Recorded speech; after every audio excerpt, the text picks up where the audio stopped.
Jeremy Brown leads the way for Alabama, hitting .353, 10 homers, 50 runs batted in. Did not play against the Tigers last year in Auburn's sweep down in Auburn. Story for both of these teams has been pitching. When they pitch well, they succeed. Two good right-handers going on the hill tonight. For Alabama, Lance Cormier. For the Auburn Tigers, it'll be Eric Brandon. Starting lineups and first pitch coming up right after this on CSS, your source for sports in the Southeast.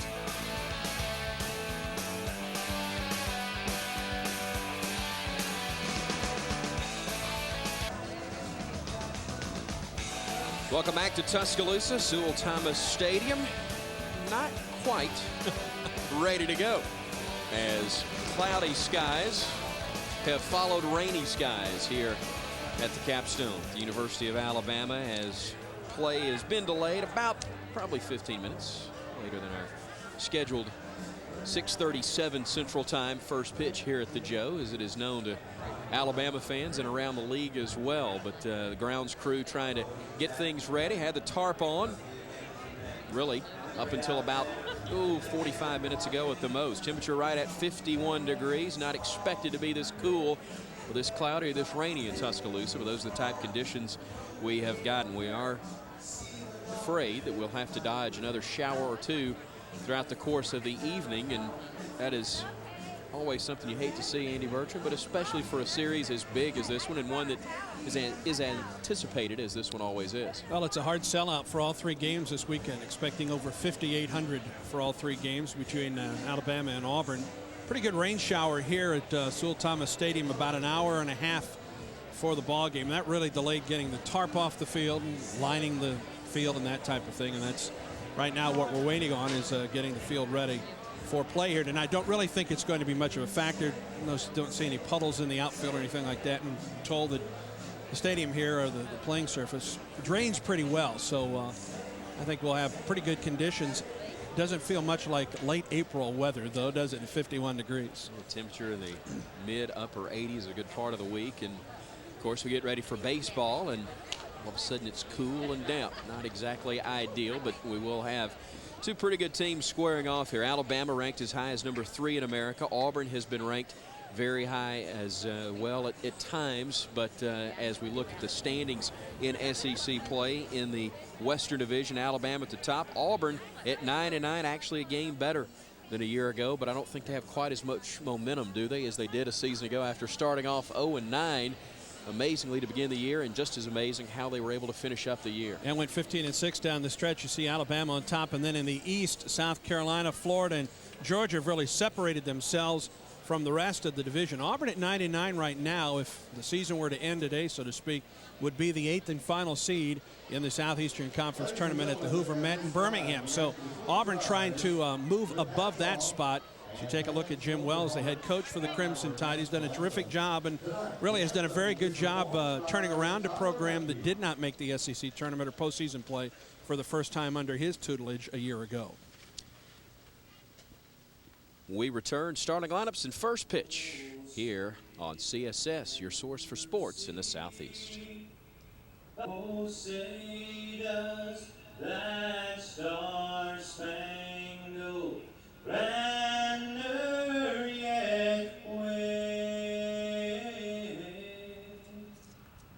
o'er the land of the free and the home of the brave? And we do welcome you back to Sewell Thomas Stadium in Tuscaloosa. Alabama and Auburn still a few minutes away from getting things going, but the field almost set for game number 1 of a very important 3-game Southeastern Conference series between these long-time rivals doing battle once again. Last year, of course, the Tigers in a tight series able to sweep the Tide. Very exciting, dramatic series that went down to the final pitches of virtually every game in that series, and Alabama trying to return the favor as the Tigers come back in to Tuscaloosa this week. Something Jim Wells addressed, though, on his teleconference this week, Andy, the fact that you can't play up revenge in a 3-game series. You've got to take each game on its own. It might help you in the opener, but you've really got to come out and just take care of business in each game individually. Well, and you take a look at the rivalry between Auburn and Alabama, and I think it's a bit different in baseball. Granted, I mean, this is your arch rival that you're playing, whether you're rooting for Auburn or rooting for Alabama. But I think a lot of folks take almost a football mentality that a loss to your arch rival and all of a sudden your season's over. Well, that's not the case in baseball. As a matter of fact, there have been times where both of these teams have ended up in Omaha together. So, and this will be a very interesting series. The fact that Auburn comes off of its first series win in 3 weeks. Alabama, on the other hand, comes off of its first series loss of the season and its first series loss since first home losses of the season. And the Tigers come in at 9-9. Alabama right now clearly the best team in the Southeastern Conference, and I think one of the reasons, Chris, is its outstanding starting pitching. And it's, of course, led by the guy that gets the start here tonight, Lance Cormier. Cormier setting the table, a young man that had a chance to take the money and run last year. Got drafted very high, but opted to come back for his senior year. He and Jeremy Brown both. They said, you know, we came in with this Alabama program at an all-time high. Weren't happy with the way things ended last year. Didn't even make it to the Southeastern Conference tournament in Hoover, and they really wanted to put this program back at the type of level at which they found it when they came in as freshmen. Friday night ball games as Auburn comes in, and this will be Auburn's fourth road series of the season, playing previously Tennessee, Florida, and Ole Miss. Auburn has been perfect on the road on Friday nights in the Southeastern Conference. Its only Friday night loss came at home. That came in the first SEC game of the year to Kentucky. And so the Tigers have played very well on Friday nights, and they'll have to play very well tonight to have a chance to beat Cormier, as Chris mentioned, turned down some money and decided to come back and will rewrite basically most of the pitching records, and will do so with the first pitch tonight when he goes to the Hill, as he will be making the record career appearance. Well, he will set that record here tonight, making his 82nd appearance and set the record. 10 strikeouts. He could also set that record as well. So it should be an interesting pitching matchup. Cormier has been the best starter in the Southeastern Conference this season. Eric Brandon turned in one of the best singular performances in college baseball this season. Threw the no-hitter, the perfect game against Murray State early in the season. But since Southeastern Conference play has started, has struggled somewhat. Now, he pitched rather well last Friday night against Mississippi State, and Auburn came from behind to win that. But he's got to be able to be consistent for the Tigers of Auburn to have a chance here tonight against a very good offensive Alabama ball.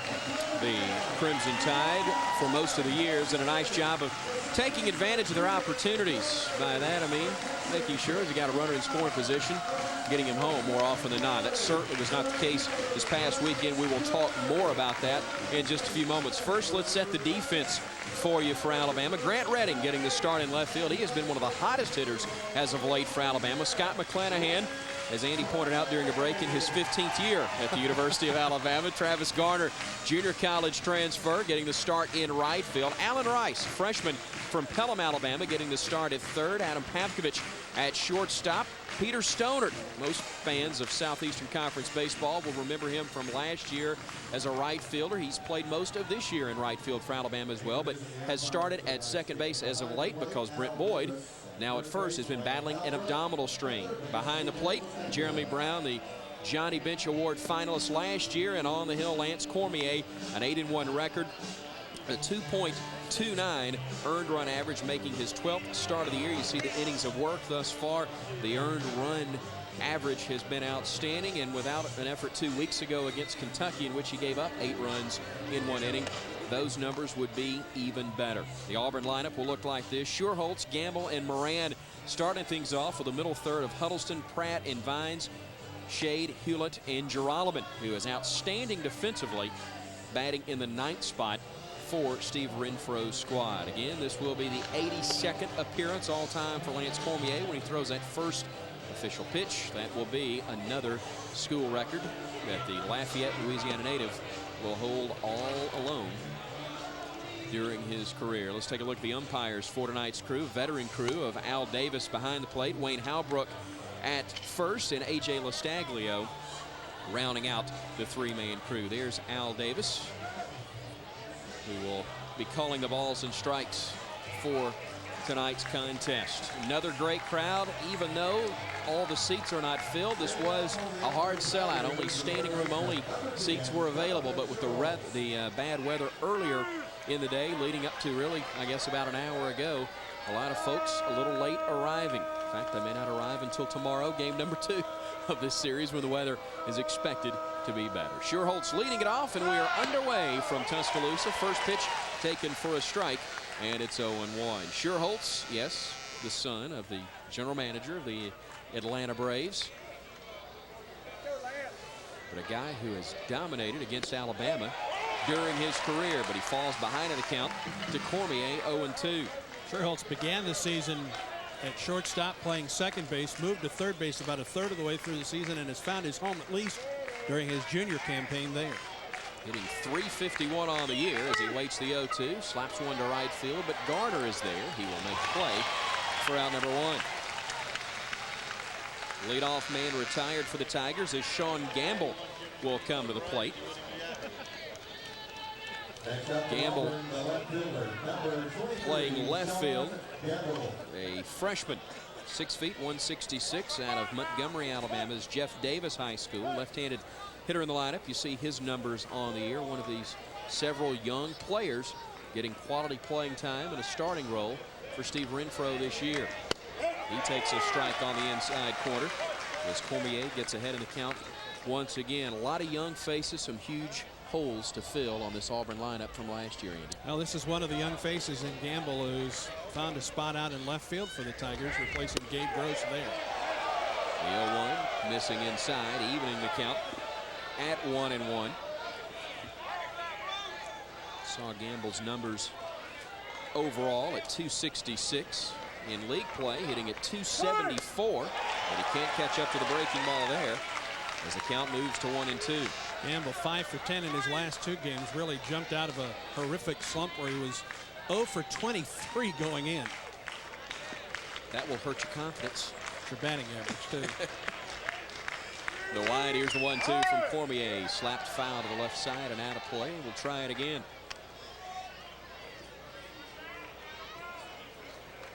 Cormier has seen the Tigers a few times in his career. Dead even with an ERA just over 4.5. The 1-2, little bloop to the left side. Should be an easy play for Pavkovich at short, and he will make it for out number 2. Javon Moran will now stride to the plate, center fielder, who is making his 100th career start tonight for the Tigers.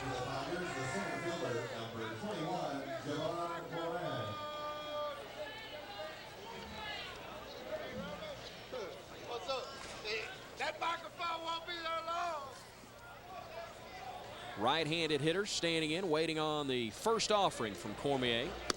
Takes a strike right through the heart, and it's 0-1. Early today, we talked with his head coach, Steve Renfroe, about the talented, speedy center fielder. He's an exciting player, and I think his best days are ahead of him. And ever since he was moved into the 3 slot, he's really been more valuable to us, knocking in runs. But you're right, his speed is special, and he's a guy that when he chops one, everybody gets excited because it's going to be a bang-bang play. And we're looking forward to Javon having a big finish for us. Big finish, but a slow start. Tigers go in order here in the top of the first. No score in Tuscaloosa. You're watching CSS. Welcome back to Sewell Thomas Stadium in Tuscaloosa as Alabama and Auburn square off bottom half of the first. Let's take a look at the Auburn defensive set. Gamble, Moran, and Vines from left to right. Jonathan Schuerholz at third, Drolleman at short, Hewlett at second, and Shade at first base. Pratt will be behind the plate and on the hill. The right-hander Eric Brandon, 3-2 with a 4.50 ERA. Brandon has struggled of late, did not get a decision last week against Mississippi State, but it was his best outing in a month as a starter for the Auburn Tigers. The Alabama lineup will look like this. Scott McClanahan leading things off as usual with Pavkovich at short, batting second. Stonard in the 3 spot. Brown, Boyd, and Garner take up the middle third of the order. Bo Harrod struggling as of late, dropping down to number 7 in the batting order. In the DH role, Allen Rice and Grant Redding round out the lineup for Jim Wells' squad. McClanahan leading things off A young man that everybody, certainly his family, thought would wind up on the plains. His father was a pitcher on a team in the mid-70s from Auburn that went to the World Series. But they are now Alabama fans after 4 years, at least during baseball season, as McClanahan has been a fixture in the outfield for the Crimson Tide. Fly ball on an 0-1 pitch to deep right center field, but Moran should have room, and he does for out number 1.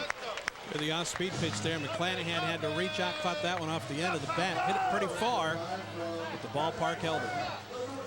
Adam Pavkovich will stride to the plate next, riding an 8-game hitting streak for the Tide. See his numbers on the year, a very pleasant surprise for Jim Wells. Not so much the way he's played defensively, although that has improved from a season ago, but what he has done offensively has been the huge turnaround. He has become a real threat and has been in the number 2 spot of the order for much of this year, as Brandon starts him off with a breaking ball, and it's 0-1. Last year, had to play more than he was really prepared to because of injuries, and struggled at the plate, but has been a very clutch hitter for the Tide, although he's down on the count here 0-2. Eric Brandon a year ago for Auburn was the Tigers' closer. Came into the season, they moved him back into the starting rotation, said he had to work on a changeup as a starter. He could use just 2 pitches as a closer. The 0-2, this is outside, and it's 1-2. Brandon doing a nice job getting ahead in the count to the hitters, as Cormier did in the top of the first. Certainly with anybody, that is a big factor, but with a youngster who has struggled with confidence as of late, I would think that is even more imperative. One thing that Brandon has to try and avoid for Auburn tonight, the fact that he gives up big innings. He'll be rolling along, and all of a sudden he'll run into a roadblock and give up big runs. Fly ball right side. That one will drift over the seats and out of play as the count will remain 2-2. About as tough a start as you could ever expect for Steve Renfroe and the Auburn Tigers last year, but finished as hot in the regular season as anybody in America. And I think the way he turned it around probably should have been coach of the year in this league, as the 2-2 pitch is grounded to Girolamo at short. His throw to first right on the money, and they're quickly 2 gone. Andy, to follow a legend the way Renfroe did, and following Hal Baird, to start off winless in your first 3 SEC series, and then to wrap it all up in the regular season, taking 2 out of 3 from LSU on Skip Bertman weekend, no less, in Baton Rouge. An incredible accomplishment. It was really a dramatic finish for Auburn's regular season, as the Tigers the weekend before had lost 2 of 3 from Florida. Little tapper by Stoner that will stay in fair ground and will be flipped to first. A very easy 1-2-3 inning for Brandon and the Tigers as well. Alabama going in order, just as Auburn did in the top of the first. We played 1 in Tuscaloosa. No score between the Tide and the Tigers right here on CSS, your source for sports in the Southeast. Thanks. Alabama ranked number 3 in America. You see Jim Gatewood run through the signs down at 3rd. 35-7 overall, 13-5 in SEC play. Auburn at 27-15, 9-9 in the SEC West as well. Fly ball right field. Going back is Vines. He will play this one off the wall. McClanahan will round 3rd. He will be given the stop sign from Jim Gatewood, as pulling in at second base with a stand-up double is Pavkovich. Vines never hesitated, Andy. He realized that ball was over his head and did the right thing in playing it off the wall, and probably saved a run in the process. I think there's any question about that. He really played it off the wall very well, as Pavkovich hit the one hopper into right center field. Vines knew he wasn't going to get to that one. Now watch, he adjusts, gets a couple of hops off the wall, hits his cutoff man. Maybe the most important thing is that he was able to hit Tug Hewlett at the cutoff man as they put on the brakes for McClanahan coming around 3rd. 2 runners now in scoring position as Peter Stoner comes to the plate, takes a pitch inside. It's 0-1, kind of a check swing in his first at bat, grounded right back to the mound.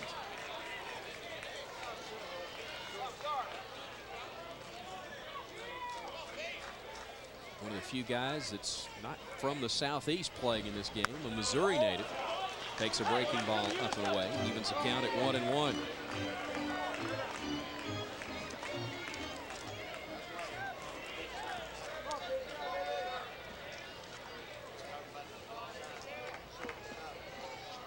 Stoner, just a sophomore out of Clayton, Missouri. Leading the club with a .394 average. Slaps that one foul to the left side and out of play.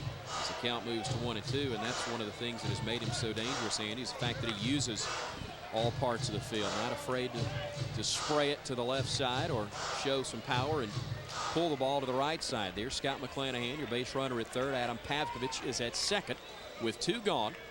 And a 1-2 count to Stoner. Best scoring chance of the game for either squad. Stoner fouls another one off.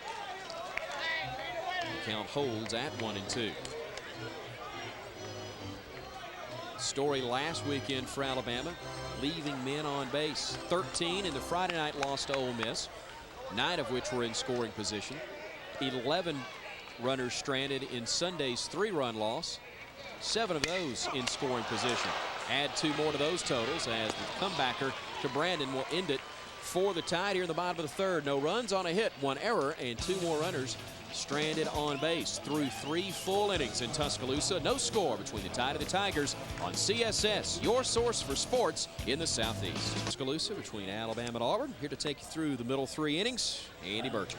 Chris, thank you. It'll be Gamble, Moran, and Huddleston, the 2, 3, and 4 hitters for Auburn, who have managed 1 two-out base hit against Lance Cormier.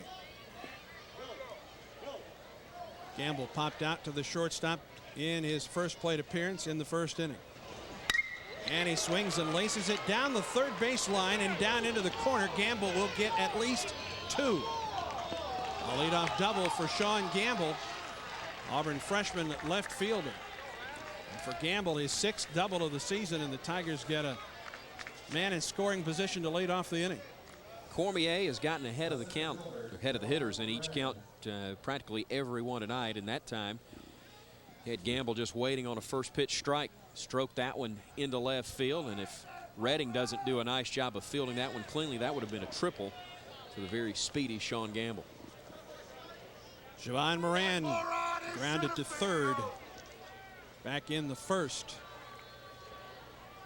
Not out of the realm that Auburn would put the bunt on here with Gamble down at second base to lead off the inning. Moran spent his entire freshman campaign and most of last season as Auburn's leadoff hitter. And he tries to bunt it up the third base line, but foul. Rice fields for the Crimson Tide. Didn't look like a true sacrifice attempt right there, more like a drag bunt, trying to bunt his way on base. Rice was playing in, but still with Moran's speed. If that one stays fair, more than likely would have had an infield hit. Not a very big Auburn team at all, but then again, that is the way the Tigers have played over the last decade or so. They like to move it station to station, get you with good pitching and defense. That one misses inside as Moran showed the bunt again. Moran is not your typical number 3 hitter, but Steve Renfroe says he really doesn't have one on this ball club. Moran is as close as he has at this point.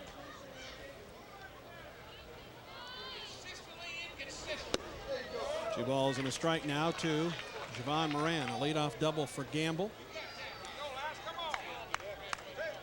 And there is the Auburn freshman left fielder. Hal Baird and then Steve Renfroe last year not had a lot of power hitting guys. You've had some of the best power hitters in the league, but not a ton of them throughout the course of the batting lineup, and that's why I say the station to station baseball. They beat you to death with base hits. They don't make mistakes. They pitch it well, and that's why Auburn's been one of the top programs in this league for a number of years. Auburn has recruited to get a lot more power for next season, so Auburn trying to add to the home run totals starting next year. 2-2 to Moran. And he just stays alive as Cormier threw the breaking ball. Talking with Steve Renfroe before the game, that's one of the things he alluded to. The power is coming, or at least he hopes so, but the guys that he's recruited and signed are talented enough they will likely have their names called in the Major League Baseball draft. And will he be as fortunate as Jim Wells was to get most of his guys who were drafted back in an Alabama uniform this year? The 2-2 pitch on the way. Moran stays alive again. regardless of how this at-bat ends, it has been a quality at-bat for Moran. You try to get at least 5 pitches thrown by the man on the hill, and he has exceeded that number.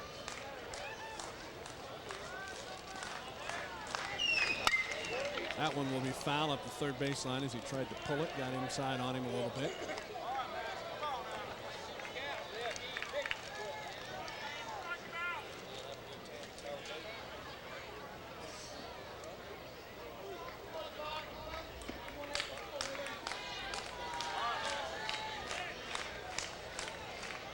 This will be the 7th pitch of this at bat for Moran. And he tried to go the opposite way, send it up the first base line, but again foul. Now where do you play him? He's tapped a few foul right there at home plate. He has ripped one foul down the left field line. Now slaps one foul to the right side. Pinch him up the middle. Yeah. I think that's what Cormier's trying to avoid. Yes. 2 balls and 2 strikes, Moran. This will be the 8th pitch of the at bat.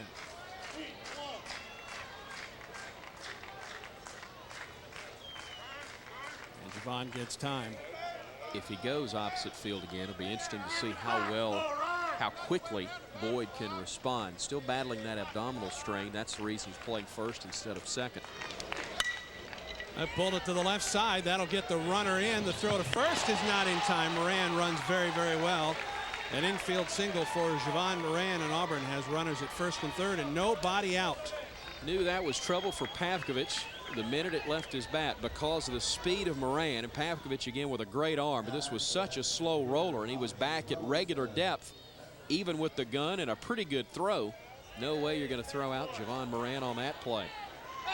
Bobby Huddleston has been one of Auburn's better hitters with runner on base this season. He's hitting .391 in this situation. Moran at first has 12 stolen bases, at second on the ball club.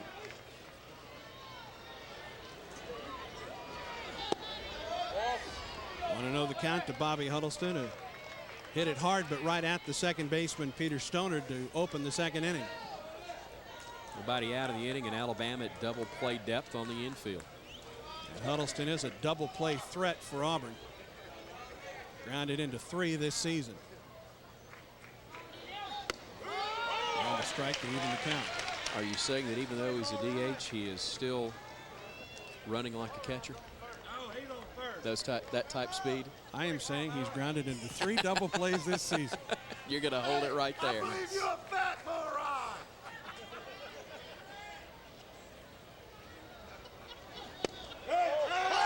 as that one misses low and away. And since giving up the double to Gamble on the first pitch of this inning, Cormier has not been quite as sharp. First and third for Auburn with nobody out here in the top of the 4th. Not as sharp, not getting ahead in the count. I think maybe trying to be a little more precise, perhaps too precise on the first pitch and getting behind in the count. 2-1 coming here to Huddleston. And that will find the gap and may score 2. Gamble obviously scores. Moran will score as well as Huddleston goes into second base with a 2-run double, and Auburn is on the board. Slapped that one into the gap in right center. Looked like McClanahan was struggling with his footing. Let's look at it again. Slower to get there than you ordinarily see as Huddleston stroked a pitch that was down and away into right center when McClanahan was playing him over. That's why he had so far to go. But see at the end, struggled getting the ball a little bit, and Gamble was going to score without any type of trouble. But with the speed Moran has, he too was able to score with ease. 74th straight game now for Auburn in which it scored at least 1 run. It's in the form of a 2-run double for Huddleston, who's down at second base. Still nobody out for the Tigers in the top of the 4th. Pratt grounded the shortstop in the second. Off-speed delivery from Cormier misses high. I mentioned it just a moment ago. Cormier, a lot of first pitch strikes, but we haven't seen many of those here in the 4th inning.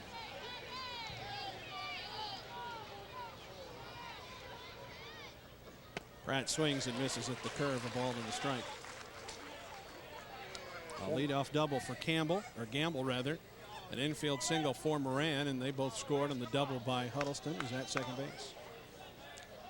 Cormier has not been as effective in the last 2 outings as he had been for much of this year. Pratt takes a strike, a fastball, and he's behind now, a ball and 2 strikes. 2 weeks ago in Lexington, Kentucky, on a Friday night, the Wildcats scored 8 runs in 1 inning. Take a go from down 6-1 to go ahead 9-6. Alabama eventually woke up offensively, and Taylor Tankersley came on to close things out, keep the Wildcats from scoring anymore. But then last weekend, in a complete game, he still was tagged with a loss. Single to left by Pratt. Huddleston is held at third. A strong throw that gets away now, and that will allow Pratt to go to second base. It's a throwing error by the left fielder, Redding. And Pratt goes to second base on the throw. Huddleston was being held from the beginning. He had the stop sign as soon as that ball got through the infield. And Redding's throw back in missed the cutoff man. And Jim Wells will talk it over with his infield here. Let's look at it again. Solid shot. Pavkovich a nice attempt, but couldn't get there. Redding's going to come up throwing. And I don't know if we'll be able to tell from this angle or not. Looks like it. Look how it may just slipped out of his hand. Well, he looked like he was trying to throw it all the way through, and you're right, he missed the cutoff man, but then Brown took his eye off the ball and didn't keep it in front either. They will charge Redding with the error on the play, and a powwow on the mound between Jim Wells and everybody on the infield. Chris, what hurts Alabama the most is the fact that Huddleston, there was never a notion to send Bobby home. And that's why you hit the cutoff man. Right. You give Brown the chance to make the call on whether to cut it or not. And you saw Alan Rice, the third baseman, went leaping into the air to try to flag it down, but could not. And 2 more runners in scoring position. Still nobody gone in the inning, and now Alabama will draw the infield in as Vines comes to the plate. Vines with Auburn's first base hit of the night. It was a 2-out single to left.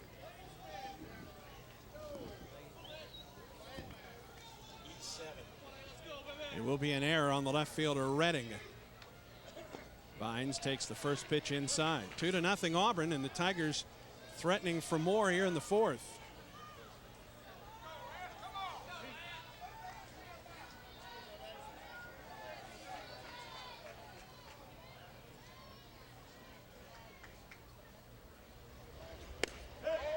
Inside, 2-0.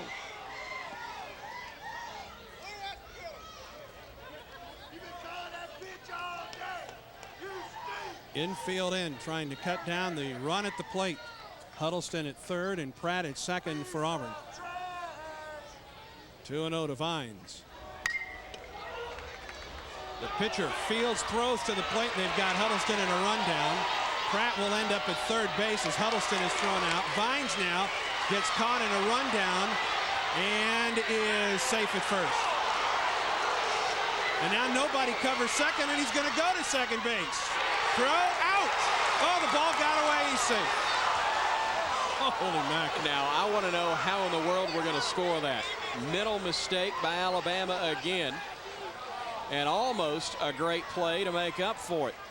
He's out if the ball is caught at second base. You saw the indication of the umpire. Huddleston is out 1-2 on a great play by Cormier on a barehanded grab. You see Huddleston trying to wave Vines to second base. Vines was late going. My question is, will Vines need oxygen now after all the running around he's done? Stoner chasing him back again, and then nobody covering second base. Now watch the throw, the shortstop over Pavkovich. That's Redding. That's who Redding, came in the from left left fielder. Yeah, he just couldn't hang on to the ball. Second and third, and 1 out. Holy mackerel. That is about as strange a play as you'll see anywhere all year, maybe ever. But it's just a 1-2 put out officially. Here's Shade. Nice play by the third baseman. His throw home, not in time, and now Vines is caught between second and third. This has not been a good running inning for Vines. He is tagged out as Shade gets to second base. Most importantly for Auburn, though, the run scores. And even though Vines does get out, thrown out at third base, the run scores, which was most important for Auburn. A well-hit ball off the bat of Shade. A nice play just to field it by Rice, but his throw was up the line. And then Brown alert enough to see the runner was hung up between second and third, and then the fun begins once more. Stoner to Pavkovich covering, but a heads-up play by Shade to take second during the rundown. 5-2, 4-6. Bless your heart, Ken Dunlap over there, rattling it all for us. So Shade gets the RBI, and the Tigers now lead 3-0, and here's Hewlett up the first base line, but foul past Boyd.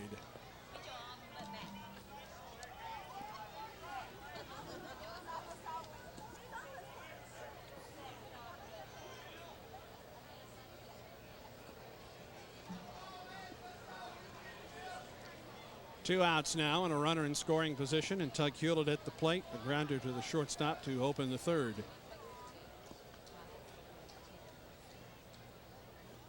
In the dirt, and a nice scoop by Jeremy Brown.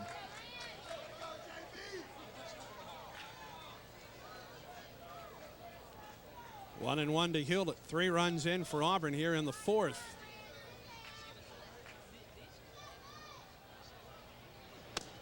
And a strike down the middle.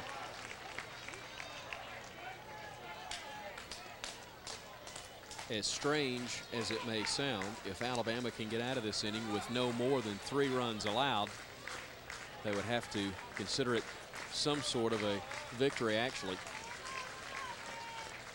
Now Auburn had 2 runners thrown out on the base paths. Both in scoring position. Exactly. 1-2 to Hewlett. Tries to take it the opposite way and slices it foul. This entire inning started with a leadoff double by Gamble, followed by an infield single for Moran. Huddleston doubled those 2 runners home to the right center field gap.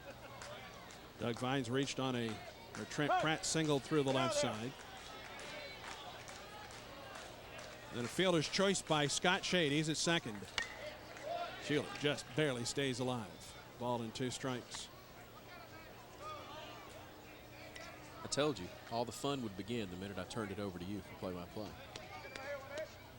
Yes, indeed, you did.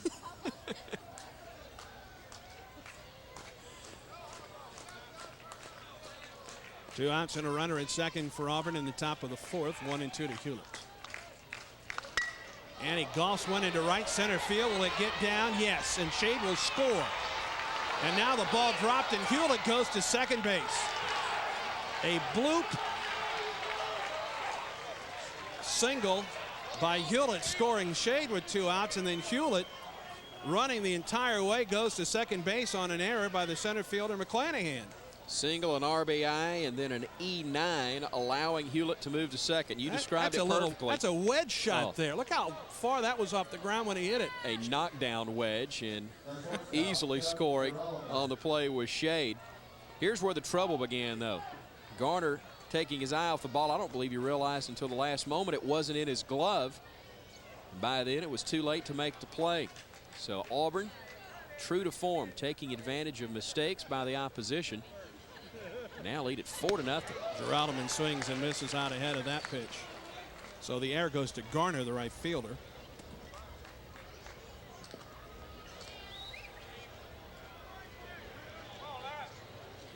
And Auburn is struck for 4 in the fourth. There's a shot into the gap by Giraldeman. That will go to the wall. McClanahan cuts it off. His throw to second base. Not in time. A 2-out double by Giraldeman. And Auburn has plated 5 runs here in the fourth. Second most runs that Lance Cormier has allowed in an outing this year. We talked about the Kentucky game a couple of weeks ago. And another pitch that is absolutely stroked by an Auburn hitter. Giraldeman, number 9 in the order, hitting this one into left center. McClanahan trying to hurry and get it back in, but a 5 spot on the board, and still work to be done for Auburn with a runner in scoring position, and now the top of the order back in there. Auburn is batted around in the fourth. Sherholtz at the plate, takes it outside and low. The Auburn third baseman is 0 for 2 with a fly to right and a fly out to center. 5 runs in the inning for Auburn on 6 base hits. And it could have been worse for Alabama. 2 runners thrown out, as you had alluded to a moment ago, Andy. And then error by Garner, allowing Hewlett to get to second base. That allows another run to score, because I don't think he scores on that double by Giraldo. Into the gap in left center. Sherholtz takes a strike. It's 1-1.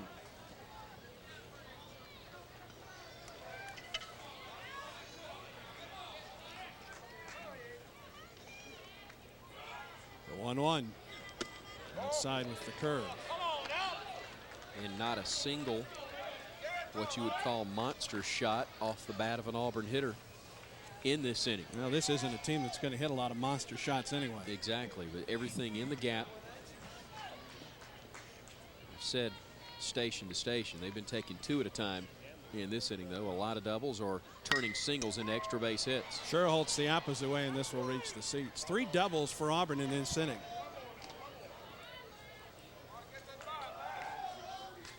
Gamble, Huddleston, and Giraldo with the doubles in the inning. It was a 10-pitch first inning for Lance Cormier, but the numbers have increased dramatically since then. 34 pitches alone this inning. He's up to 74 in the game. 2-2 to Sherholtz. Almost hit him.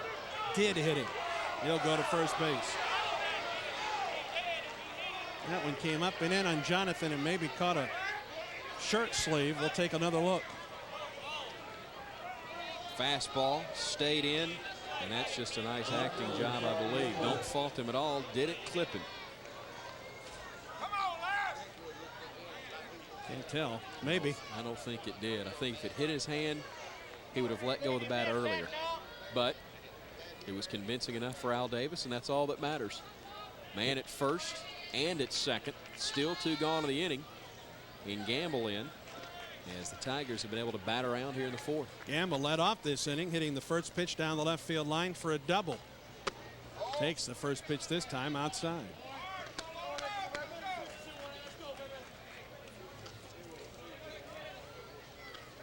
Had a wild pitch, a hit batsman. And 6 hits given up by Cormier in this inning. A couple of Alabama errors to boot.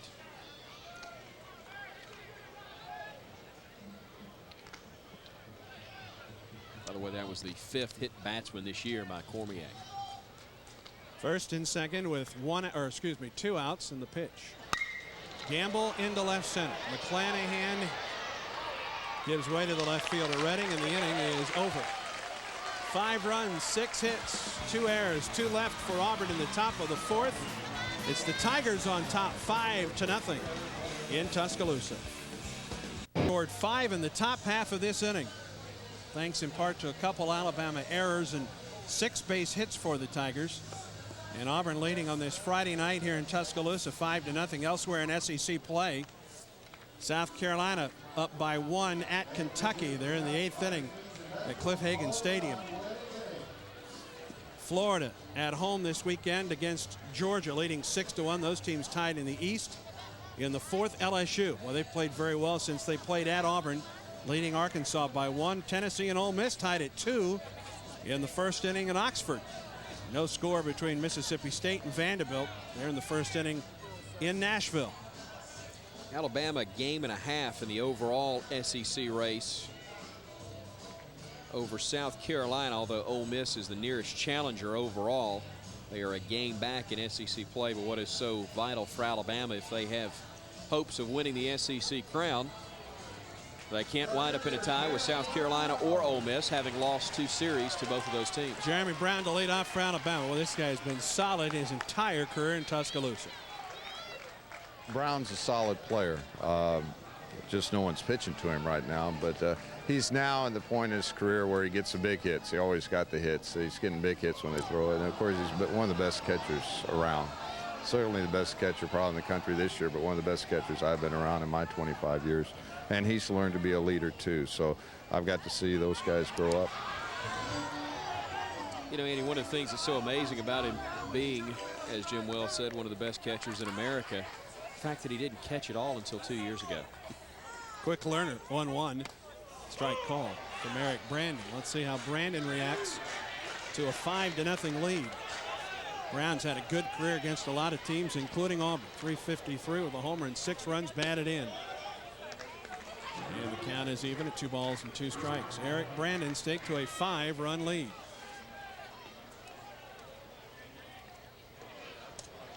Here's the 2-2.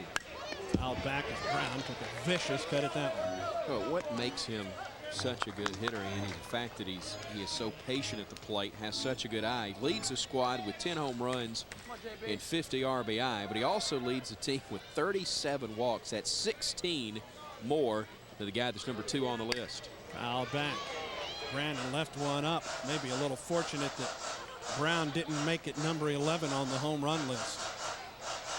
When he struggles at the plate is when he gets into a tendency he tries to pull the ball too much. When he's using all fields, he's as good as there is. 2-2 pitch up and in. Count is full.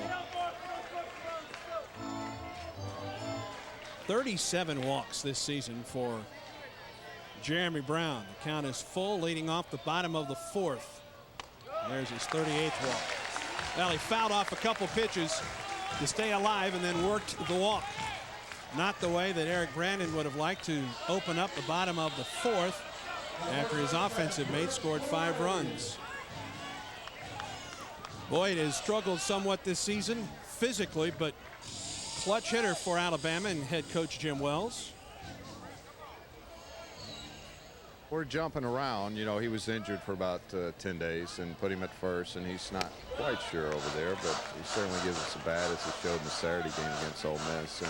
And that's a guy that has to come through for us, and we've got to have him in the lineup because of his experience. Saturday game, he had a grand slam for Alabama, Coach Wells was alluding to, and hits one high and deep to right. That is going to leave the park. It's a 5-2 game on Brett Boyd's 5th home run of the season and his 4th in SEC play. And the thing that has been so important for Alabama with him is just getting him back in the lineup. You know, before he got hurt, he really wasn't swinging the bat very well. But they had to get him back in the lineup in his first start, in his first plate appearance with that start, I should say.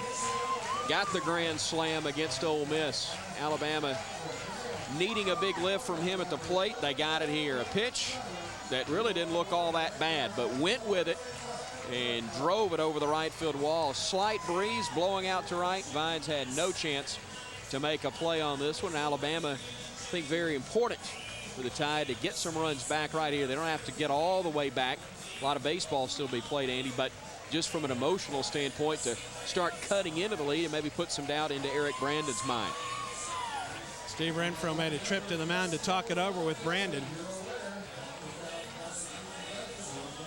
And now gets a little visit from his second baseman, Tug Hilden. A 2-run homer to right center by Boyd. After the leadoff walk to Jeremy Brown. That cuts the lead down to 3.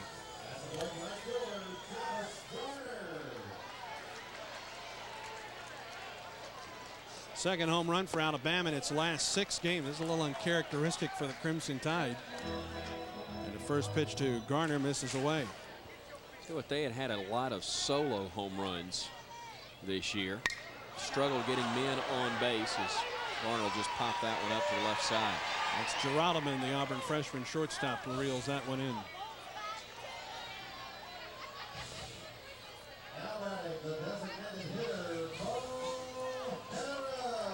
So Brandon gets the out after the giving up the 2-run homer to Boyd. Garner popping up to the shortstop, and here's the designated hitter. You know, if you get out of this, if you're Auburn, as we'd said a half inning ago, without giving up more than 2 or 3 runs, still got to feel pretty good. Alabama couldn't close the door, though, in the top half of the inning. Let's see what Auburn does here. Carried to right center for a base hit.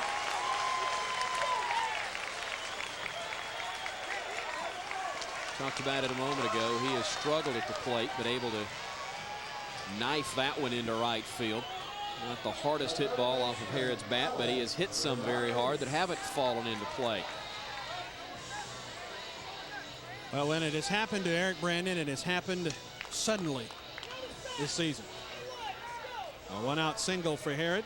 2 runs home already for Alabama here in the 4th. And here's Allen Rice. Grounded to Hewlett in the 3rd. Lines it into the stands.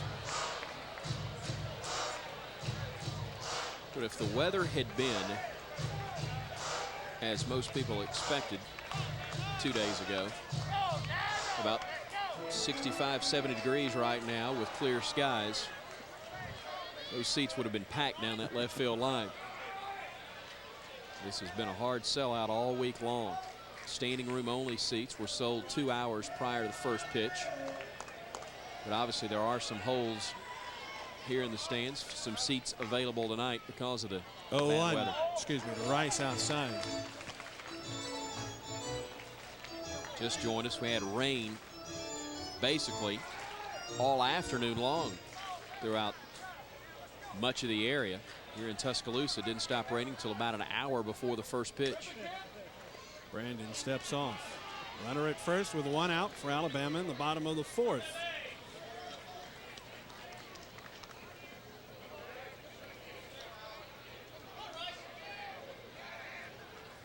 Here's the 1-1.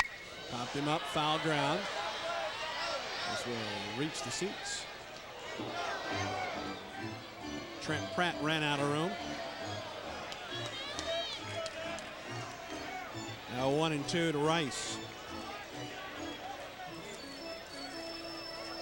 He is a guy that really they had high hopes for, but didn't think that he would be such a prominent player in this year's squad. Carlos Sosa, junior college transfer, battling an Achilles tendon tear. He's never really come completely back. Off from Sherholtz, and everybody's going to be safe.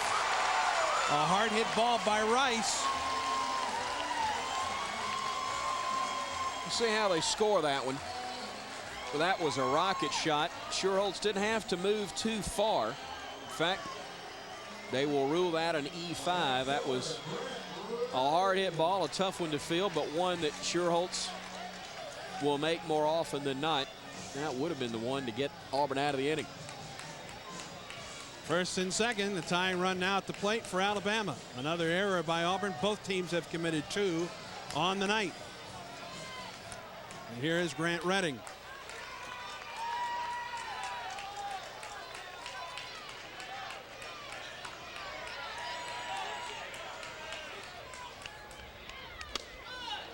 In there for a high strike call by Al Davis. Sunday, Alabama started a rally late to pull to within 5-2 of the Ole Miss Rebels, and Redding came up with the bases loaded in 1 out, hit into a ground ball double play. See what he does in this trip. New night, new opponent. Inside, he had to skip rope. Auburn has turned 44 double plays this season. That's tops in the SEC. Alabama has grounded into 41. I believe that is tops in the SEC as well, or very close to it.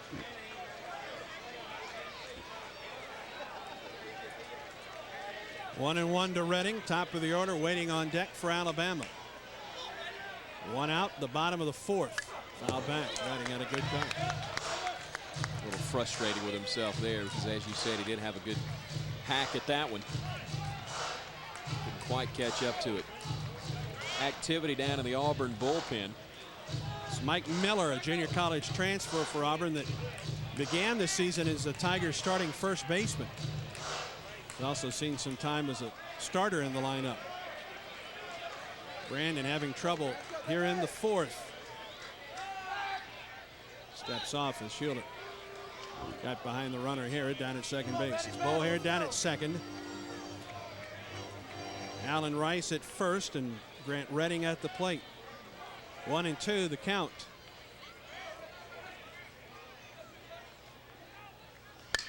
Left side. Sherholtz races the bag and gets there in time for the out. That's a heads-up play by Sherholtz. He knew his only chance was to make the play right in front of him and got the lead runner. As we'll see it again, this was not an easy ball to field either. Had to go to his right, backhanded, and then win the race that you talked about with Bo Harrod. 2 outs now, and here is the dangerous Scott McClanahan. Reached on an error by the catcher Trent Pratt in the 3rd. made it to third base but did not score. 2 outs in the inning now. And the first pitch is outside from Brandon. He's another one, a lot like Jeremy Brown. When he's hitting to all fields, he is so much more effective. Doesn't try to pull the ball. He hit one Friday night last week. The wind's not blowing in. It would have been a home run to start the game. Strike call on the inside corner as Brandon threw the fastball. A ball and a strike now to McClanahan, who has 5 homers this season, 2 of those in Southeastern Conference play. And he's got to be one of the largest leadoff men in the history of college baseball. Going at 6'3", 225. But great speed. Popped up on the right side. Shade, the Auburn first baseman, wants this one. And it could have been a lot worse for Auburn. 2 runs, 2 hits, an error, and 2 men left through 4. Sewell Thomas Stadium. Auburn 5, Alabama 2. You're watching CSS.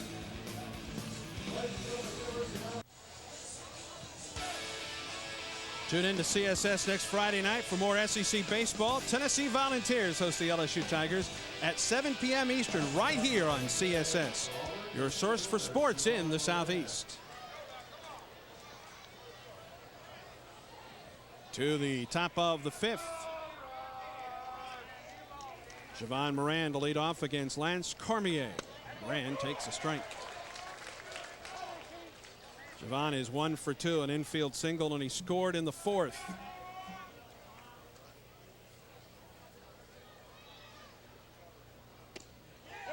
Outside corner, strike 2. Cormier for Alabama could use a quick inning. Javon Moran holds up 1 ball and 2 strikes. Moran, Huddleston, and Pratt scheduled for Auburn in the top of the 5th.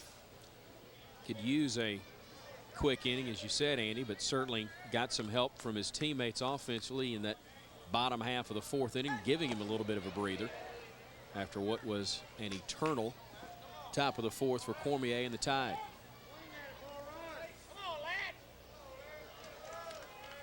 Two balls and 2 strikes to Moran. Cormier. Matter of fact, neither of these pitchers has struck out a batter tonight.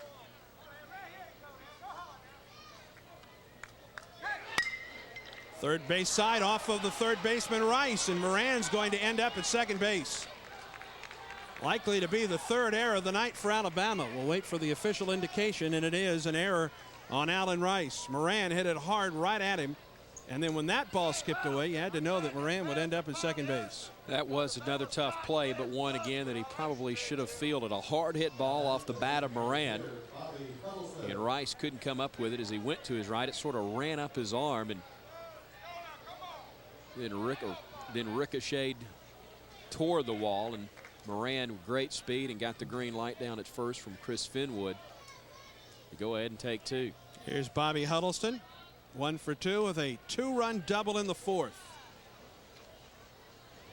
Got a curveball that hung a bit. Huddleston couldn't get on top of it. That was a big time cut. You're right, he just did. Look at the face. Get underneath Boy, of that one. He knows he had a ball to drive there, doesn't he? You don't get an awful lot of those from Lance Cormier. You're right. But that may have been the one. Huddleston's just hoping for another one. 0-1 pitch. 1-1 the count.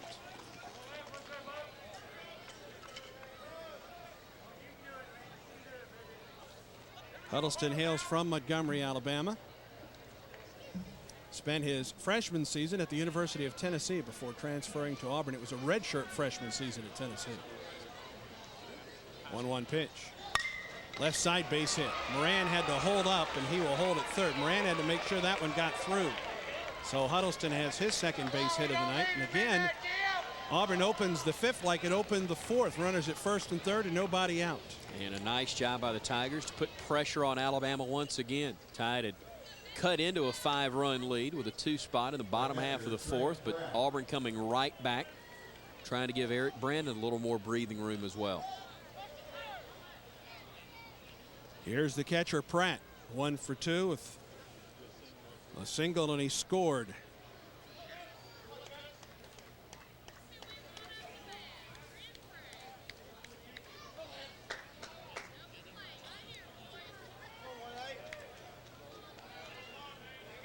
Huddleston at first.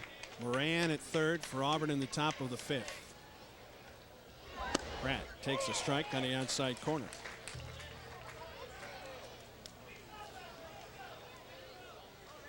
Pratt transferred to Auburn from Arizona State.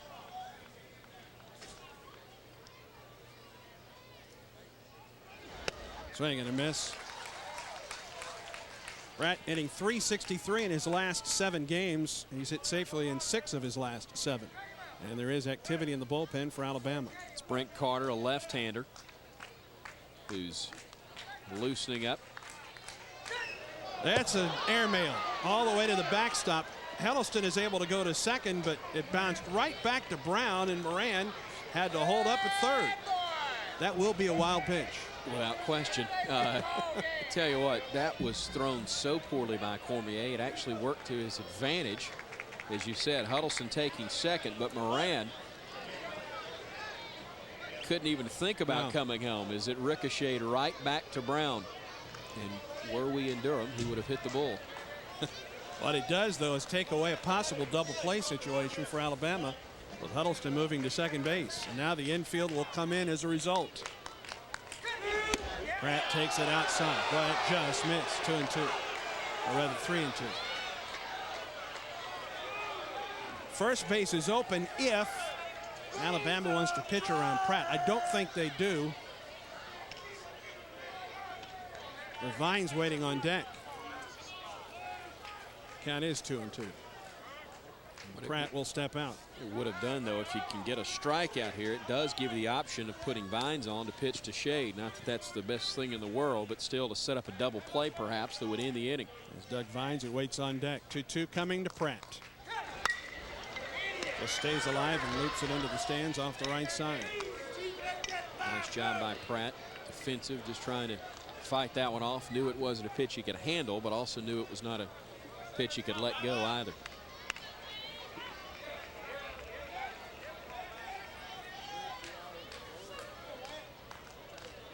Cormier looks for his first strikeout of the night. Second and third, nobody out. Pitch to Pratt. Swing and a miss. He struck out on ball 3. It was a foul tip that Brown held up. That was up in his eyes. That was one that was up and kept moving up and in. We'll look at it again. Pratt frustrated with himself as Cormier reached back with a little something extra on this one, and that one was never in the strike zone. I don't think Brown ever realized he had it. I don't know that it was tipped, but it just got stuck in the top of his webbing, and Brown thought that one had gotten past as well. Now he got it out, and the infield continues to stay in for Alabama. Doug Vines on the night, 1 for 2.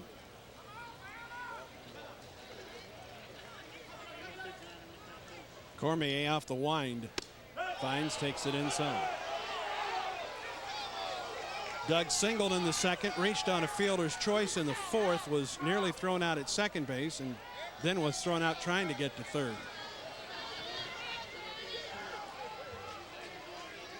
Infield in, second and third, 1 out. Vines loops it foul off the left side. It's amazing as good as Cormier and Brandon were the first 3 innings, giving up just 1 hit and getting ahead in just about every count. Neither one was able to pick up a strikeout until Cormier records that one of Trent Pratt. And got some help on that one. Yeah. Came at a critical time as well. 1-1 now to Vines.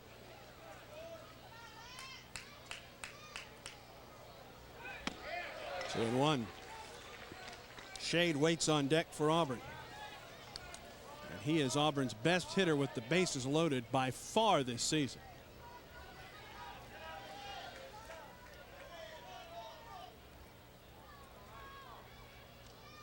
Now the 2-1. Up the middle for a base hit, and that may score 2. Huddleston will hold up. Moran scores. Vines has his second base hit of the night. And it's a 6-2 Auburn lead. He just poked it up the middle. The infield in did not pay off for Alabama there. Nothing fancy at all about it. You said it. Just stuck the bat out there and drove it right back up the middle. That was not a very easy pitch to hit. One that was low and outside, but a nice piece of hitting by Vines. And the Tigers have gotten one of those 2 runs back that Alabama was able to score in the bottom of the 4th. It's one of those what ifs, but if Alabama is playing back, that's probably a double play to get out of the inning. or rather, it's it's an out at first base, whereas the runner was down at second on the wild pitch. Here is Shade with runners at first and third and one out. The throw to first, and Vines is back. Cormier has one pickoff this season. The guy that Auburn has to watch out for is the catcher, Brown. Tremendous arm. Very smart. And he has picked off a number of runners at first in addition to gunning guys down at second base. Strike to Shade.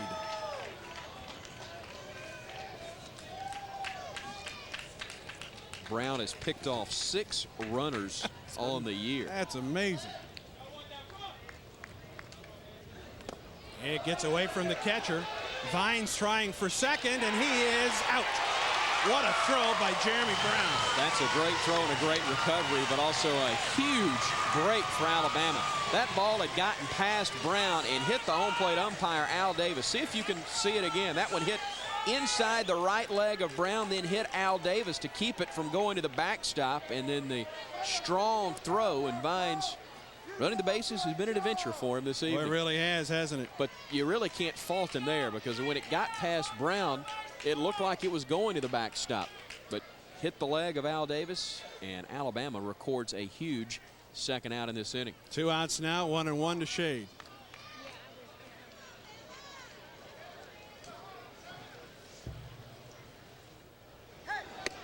Strike call.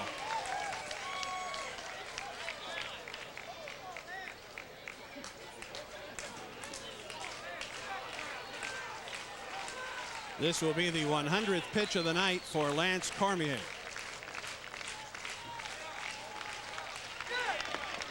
It's away from Brown, but not far enough. I'll tell you what, he's been active behind the plate in this inning, hasn't he? He really has been, and Cormier's not just missing by a little bit. He has missed in the dirt, well in front of the plate. He has thrown, airmailed one to the backstop. This is as inconsistent as we have seen Lance Cormier at home all year long.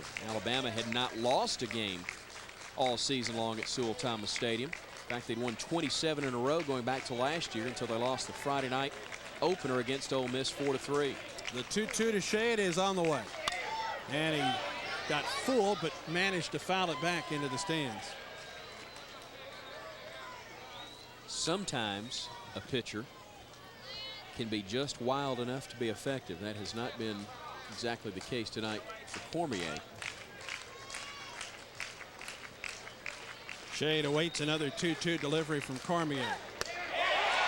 Strike 3 call on the outside corner, and Lance works out of trouble. 1 run on 2 hits in air, and a man left for Auburn in the top of the 5th. Auburn leads in Tuscaloosa 6-2. You're watching CSS, the source for sports in the Southeast. A cool evening at Sewell Thomas Stadium in Tuscaloosa. With Chris Stewart, I'm Andy Burcham as we move to the bottom half of the 5th in this SEC opener between Auburn and Alabama. And right now it's the visiting Tigers on top 6-2. 2, 3, and 4 hitters for Alabama in the 5th. Adam Pavkovich will lead it off. He's 1 for 2. He's doubled on the night. First pitch, a strike call from Eric Brandon. Got to help Brandon's confidence a little bit, even though Auburn left runners on base, missed some opportunities still to get a run back after Alabama had cut into the lead. Big curveball and a strike to Pavkovich, and he's behind 0-2 now.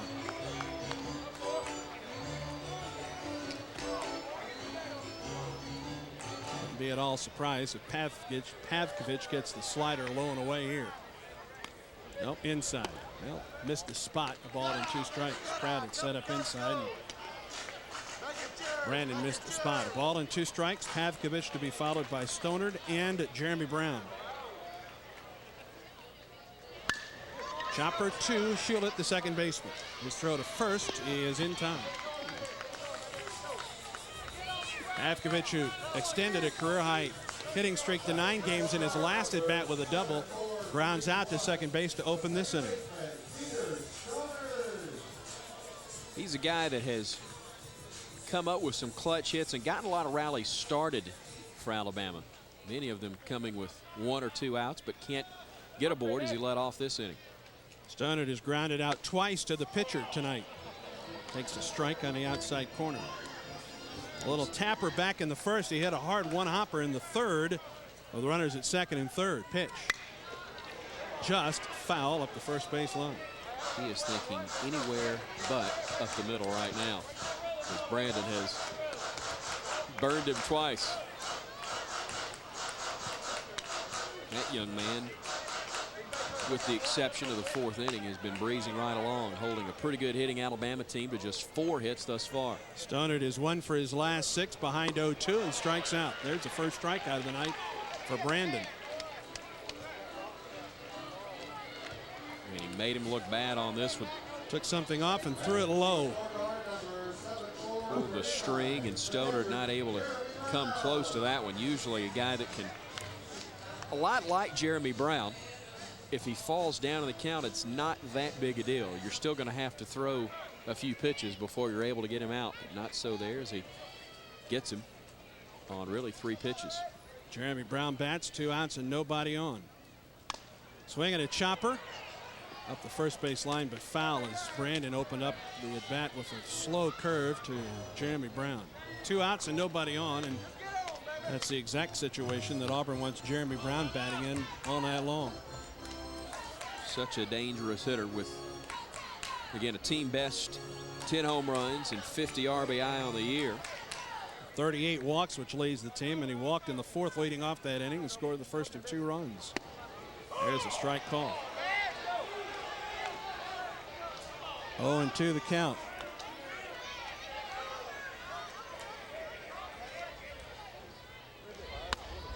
Inside, a ball and 2 strikes.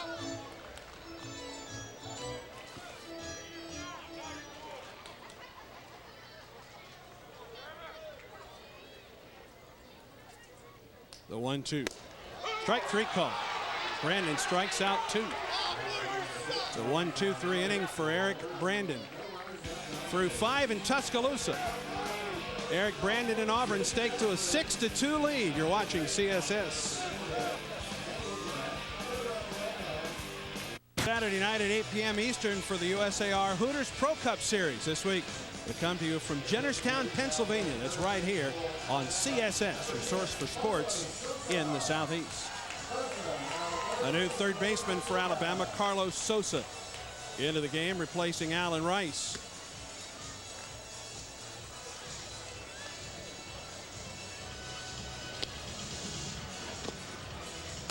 Sosa, guy that Alabama thought would be their starting shortstop this year. Out of necessity, though, Pavkovich has taken over that position. You had a Achilles tendon tear that forced Sosa to have surgery during the offseason. Really never recovered completely from that. Veracruz, Mexico native. Has seen time at third as well as shortstop this year, but has really been relegated to a backup role behind Alan Rice. But Rice struggling at the plate, and as we've seen tonight, somewhat defensively as well. So Wells going with the veteran now at third. 1-1 the count to Tug Hewlett to lead off for Auburn in the 7th, to be followed, in the 6th. To be followed by Geralman, and then the top of the order in Sherholtz. 1-1. Hewlett to center. McClanahan in, now over, makes the catch. Hewlett hit it hard. McClanahan can cover a lot of ground in center. There's 1 out in the inning. Got so much speed out there. We talked about his size earlier too. At 6'3", about 225, covers so much ground. He can take some risk because his speed allows him to recover so well. 1 out for Geralman. The Auburn shortstop is 1 for 2 with an RBI double in the 4th. Cormier misses high with the fastball. Cormier well over 100 pitches now for the night, and it's so important that even in a game where they trail by 4 runs that he goes a long way in this game. Geralman is 2 for 3 as that one goes up the middle. Auburn shortstop, who really struggled at the onset of the SEC, has been very hot of late. 2 hits on the night, as you said. Went 5 for 12 last week against Mississippi State. He opened the SEC 0 for 12 His first SEC hit was a big double in the Sunday win at Tennessee. Scored a couple runs. And now here's the Auburn leadoff man, Jonathan Sherholtz.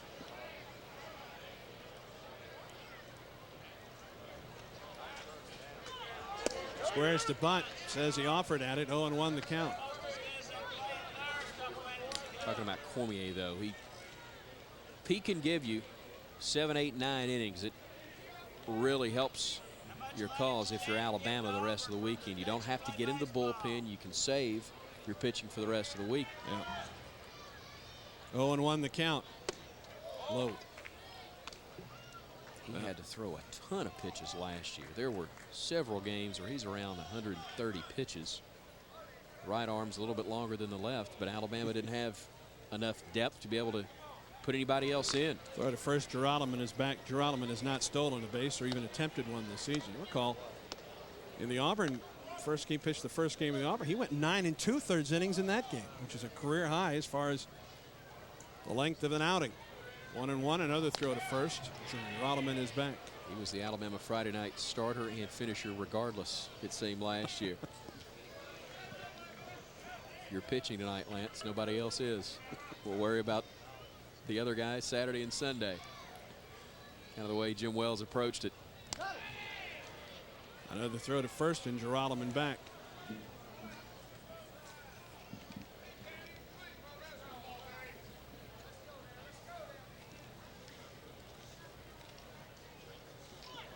In the dirt, stopped by the catcher Brown. Sherholtz goes to 2-1. Auburn now with 10 hits on the night. Coming into tonight, Jonathan had been very hot against Alabama, 5 for his last 8, but he's 0 for 2 tonight. A fly out to right and a fly to center. Just the number of hits that he had against Alabama during that stretch, but they were so timely. Alabama 2 years ago here in Tuscaloosa had the first 2 games of the series, I believe, already taken, and then on Sunday was the Saturday game that he stepped up and hit one a little further than that. McClanahan into this one as the bunt was taken off, but Sherholtz flies out. He's 0 for 3 tonight.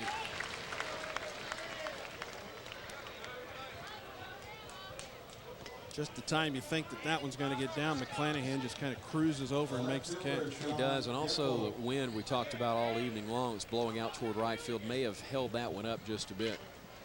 Sean Gamble at the plate. He opened Auburn's 5-run fourth with a double. He's 0 for 3 on the night. Or excuse me, 1 for 3. His double was inside the third base bag, and with 2 outs as a result, we'll see Carlos Sosa, the third baseman, really guarding the line. There's Sosa, who replaced Alan Rice in the lineup in this inning. Strike call in the outside corner to Sean Gamble. His father, Oscar Gamble, longtime New York Met. There are 3 Auburn players whose fathers played pro ball, played Major League Baseball. Tug Hewlett's father, Tim, an infielder, and Colby Paxton, who will start tomorrow for Auburn. His father was also in the major leagues. Strike 2 to Gamble, and then you had Jonathan Sherholtz, whose father, of course, is Hires all those guys. the GM of the Braves. So there's some major league connections with his Auburn bunch. Well, lineage is no guarantee that you'll have success, but it sure doesn't hurt. 0-2 to Gamble. In the dirt. What a scoop by Brown. Holy mackerel. This is a guy that would probably be the best third baseman for Alabama if he played third. He would be the best shortstop if that's where he played, or the best second baseman. He's already proven he's the best first baseman. He was all conference down there during his freshman year. Did not make an error until the final weekend, final game of the year. Gamble goes after strike 3, and the inning is over. No runs on a hit, no errors, and a man left. 5.5 in the books at Sewell Thomas Stadium. Auburn 6, Alabama 2. You're watching CSS, your source for sports in the Southeast.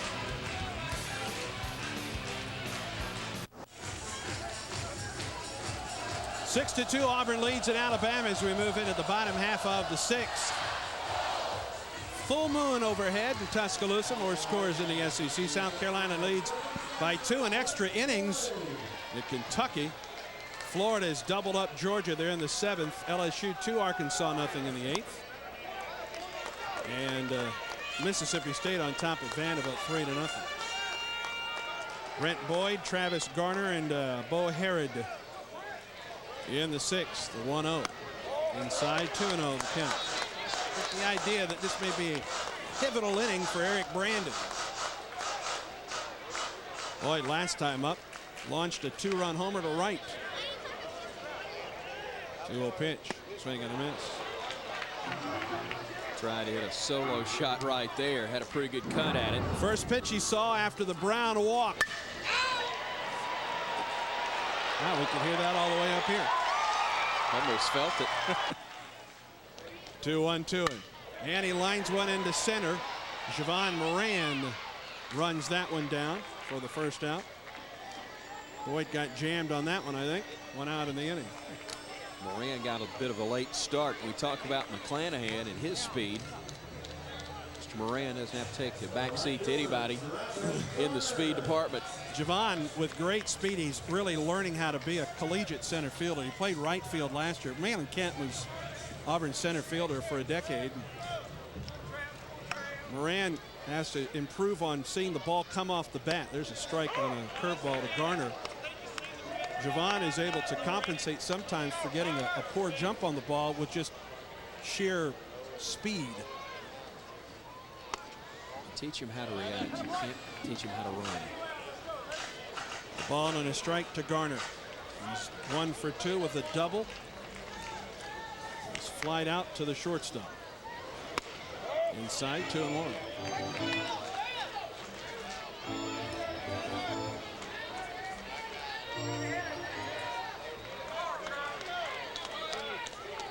Now the 2-1. Short hop for Sherholtz on the run to first in time for the out. That's a fine play by the Auburn third baseman. Feast or famine when you come in on a play like that. He had to swipe at it, timed it just right. This was a great play by Sherholtz. Garner with good speed, but Sherholtz got there, watched it all the way into the glove, and then made the strong through. And Garner just now coming into your picture. See it again. I'll tell you, a guy that used to do that very well in Major League Ball is now the hitting instructor for the Braves. Bo Herod takes a strike. Now works for Jonathan Sherholtz, his father, John. Terry Pendleton was great at that in his career. 0-1. 0-2. Brandon trying to work a very quick 6th.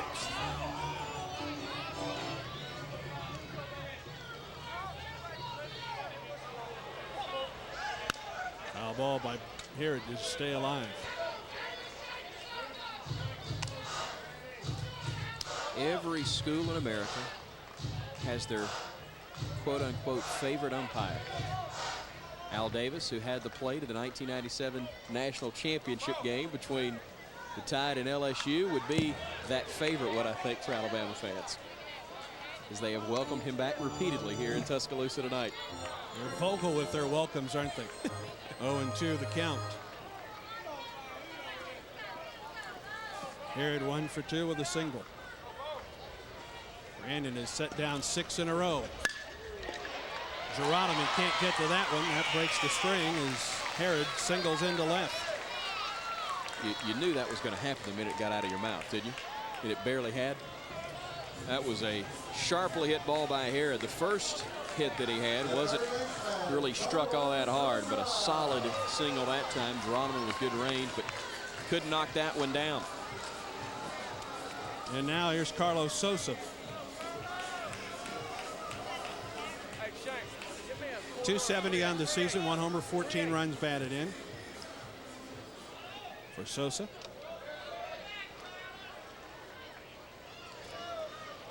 The pitch, he bunts.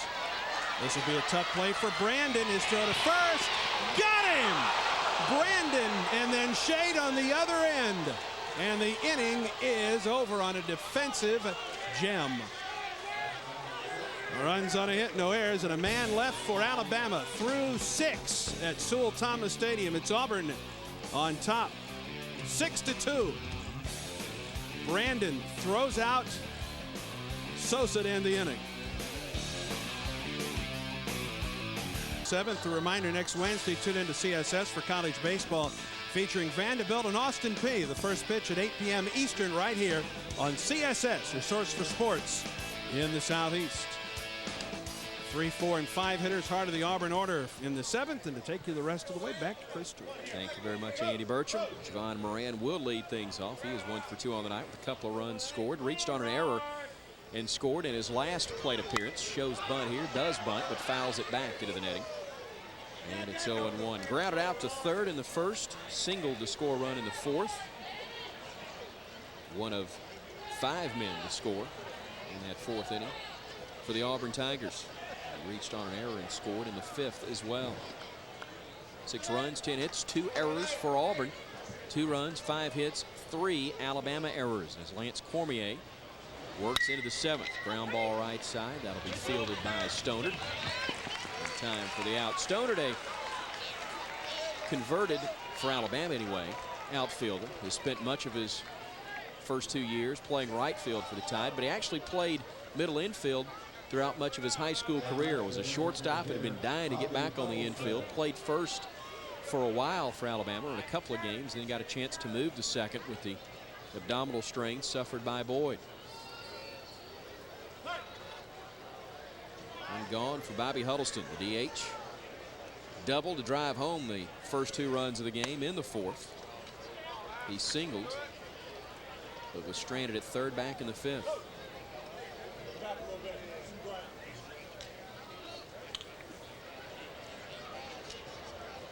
The 1-0 from Cormier. This is low and in. And it's 2-0. Senior from Lafayette, Louisiana, has pitched at least 7 innings in 10 of his 11 starts this year.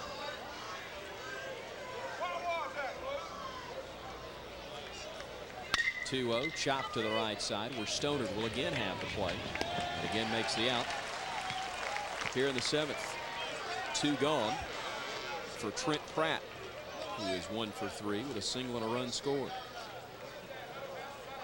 And since a very lengthy 4th inning and a 5th inning in which 5 men came to the plate, Cormier has settled down. He's retired 1, 2, 3, 4, 5, 6, 7 in a row.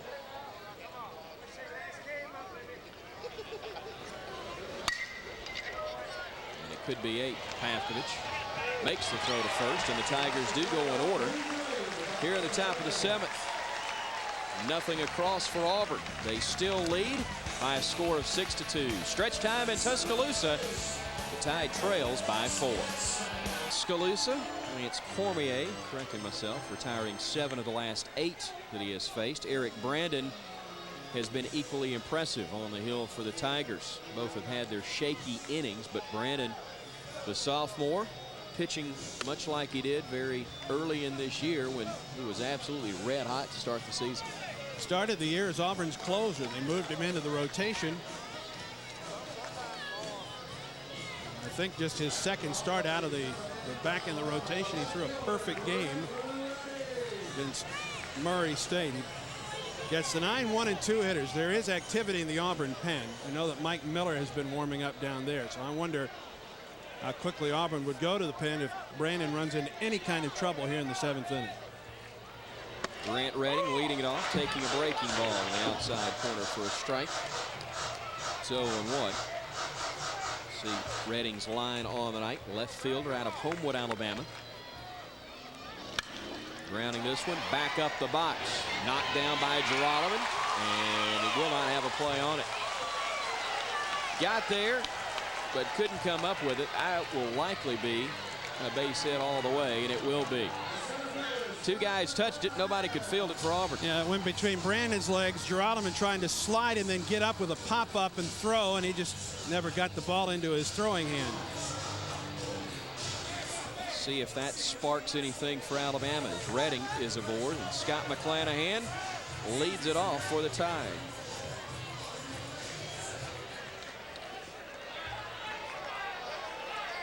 Hitless on the night and falls behind the count here, 0-1.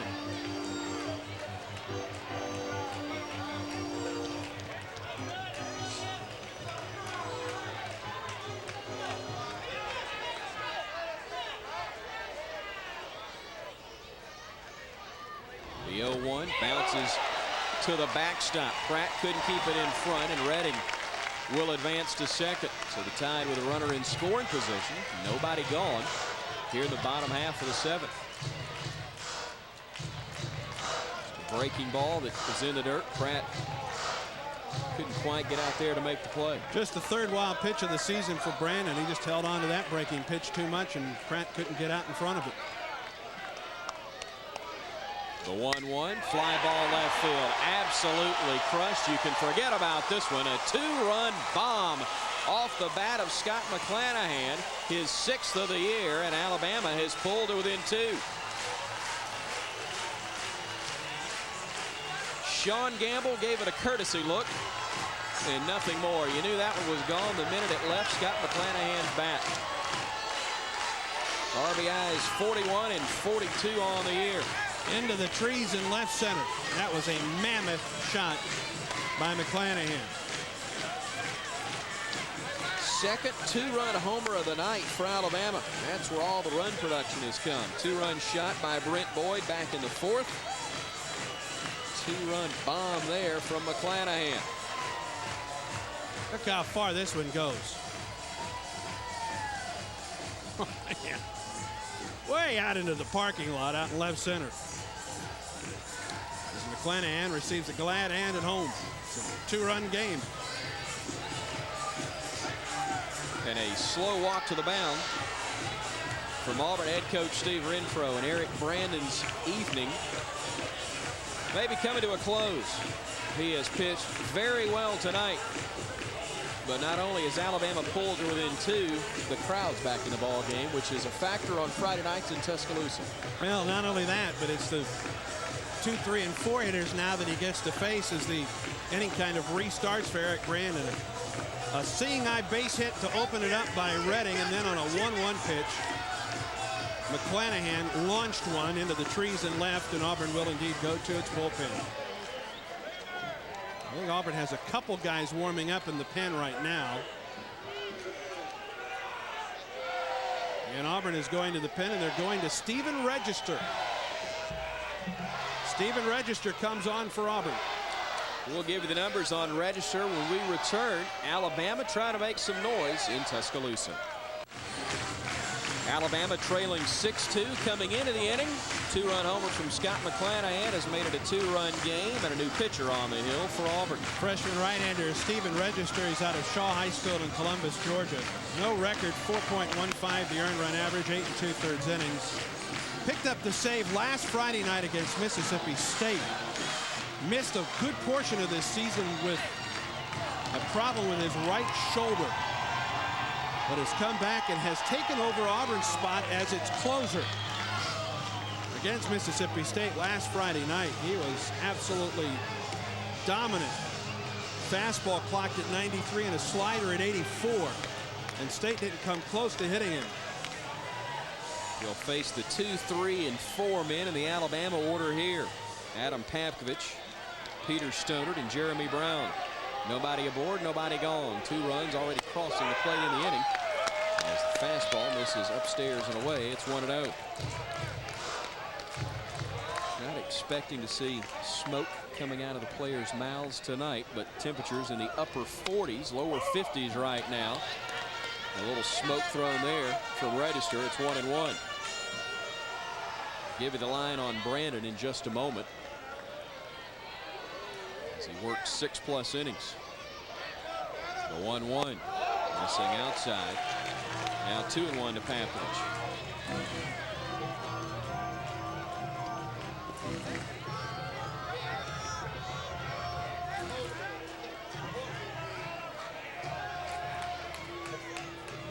Here's the 2-1.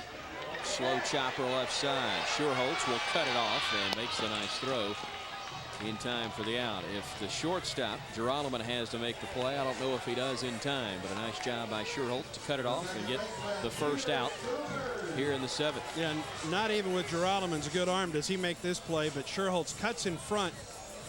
Jonathan's one of the best I've seen of throwing while he's on the run. He throws very accurately to first base for the first out of the inning. That'll bring up Peter Stonert. who has struggled, to say the very least. He is probably the most pleased individual tonight that Eric Brandon is out of the ball game, as he is 0 for 3. A couple of ground outs to the pitcher and then a strikeout as well. And even up at 1-1. The line on Brandon, 6+ innings, 7 hits, 4 runs, all earned. He walked 1, struck out 2, and uncorked 1 wild pitch. But 2 of those 7 hits were 2-run homers.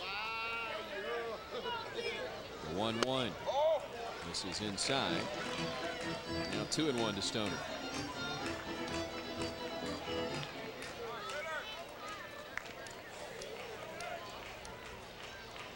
Register dealing, the pitch a little low, and he falls behind in the count, 3-1.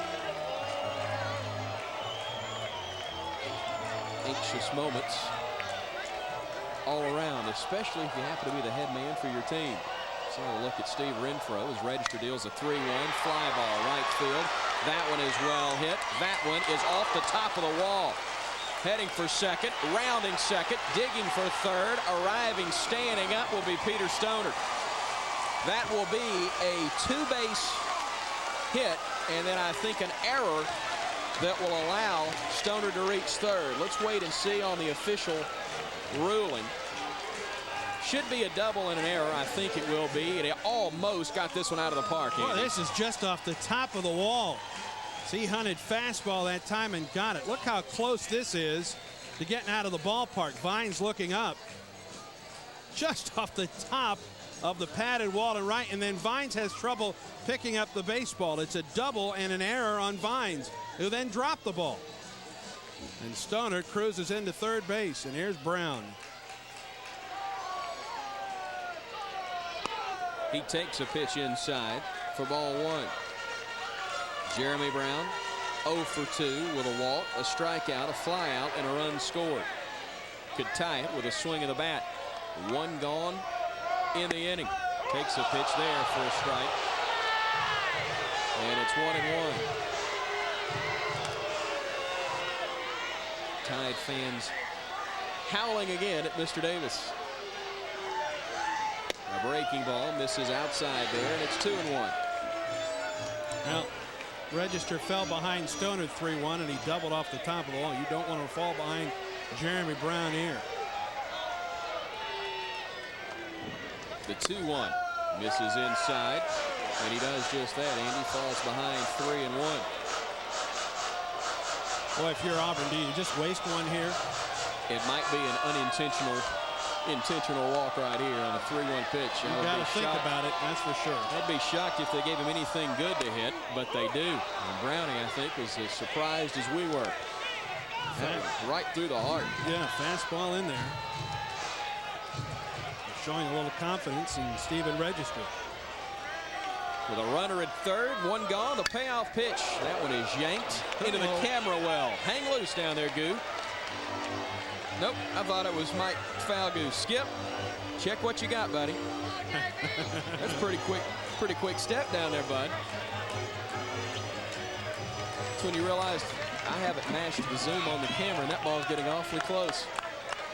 So we'll try it again. Here's the 3-2. Did he check his swing? He did not. Called strike on the outside corner, and Jeremy Brown is a strikeout victim for just the 16th time this year. But the 2nd time tonight. That's a nasty slider. That was a beautiful pitch by Register. Completely fooling Brown, but really where he got him was the pitch before, Andy. On a 3-1, to come at him with a fastball. Brown expecting one basically to be wasted there, I think. And now there are 2 gone in the inning.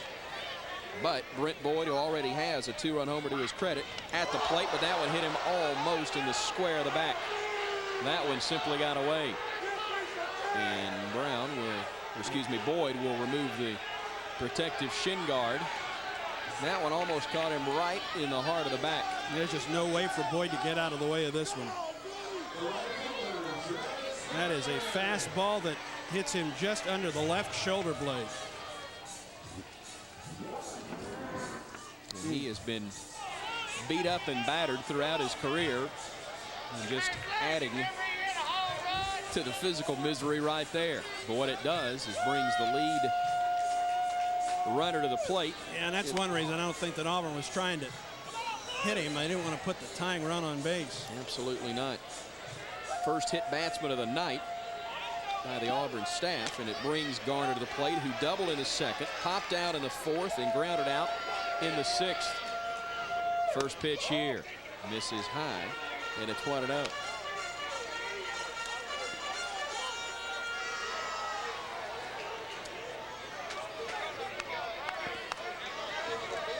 Garner on the year, again a .338 overall average, but much better in league play at .413 coming in. But he takes a pitch on the outside corner of the knees, even the count at 1-1.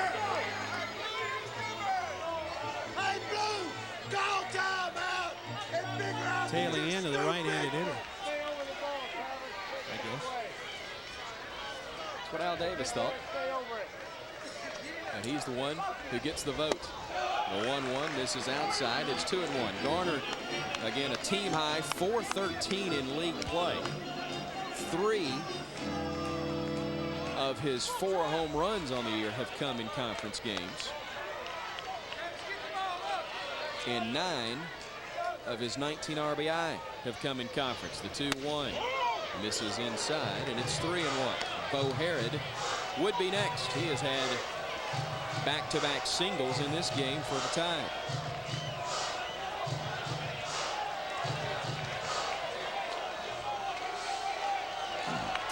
Stephen Register trying to get out of this inning with no more damage being done. The 3-1 misses low, and they're loaded for Herod.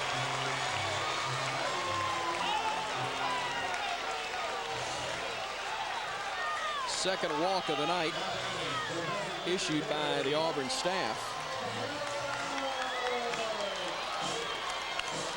So now you've got Stoner at third, Boyd at second, and Garner, the runner, at first for Bo Herod. Flew out to left field in the second, single in the fourth and sixth innings.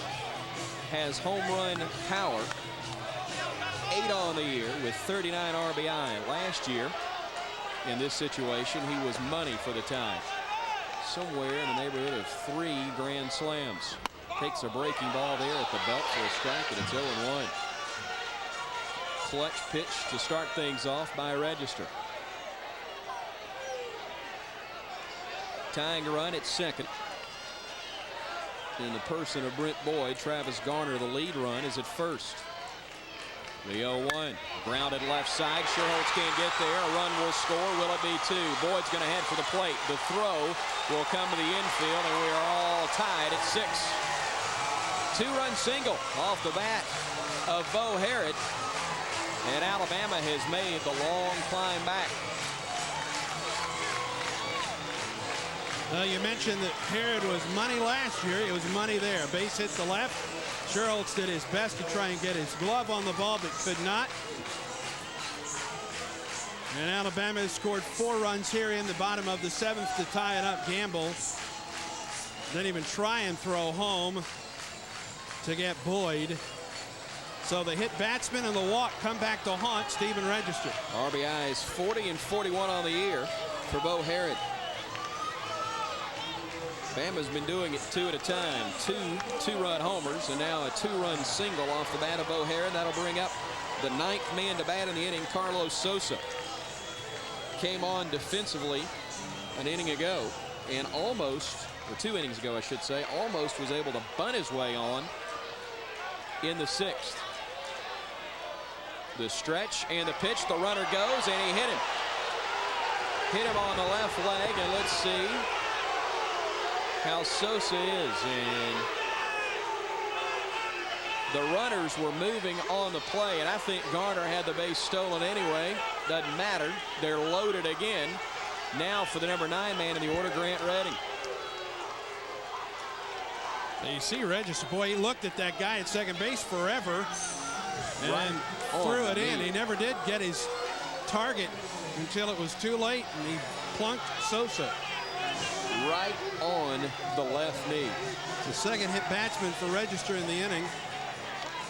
And now Steve Renfroe will come out. He'll talk to Al Davis before probably heading to the mound. It's the 4th hit batter for Register in just 10 innings pitched this season. Well, Alabama fans are upset because the second man of the inning's been hit, but there is no way that was intentional. Well, if it was foolish. Let's put it that way, and I just don't. It's not the time that would occur. Now Stephen Register's done for the night. Auburn will go to its bullpen, and will go to junior right-hander Mike Miller. We'll give you his numbers right after this.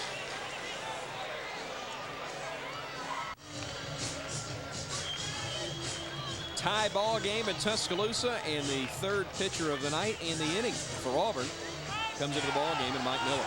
8th game of the season for Miller. He's 2-1, a 1.15 earned run average. Still looking for his first save. This is not a save situation. 15 2/3 innings.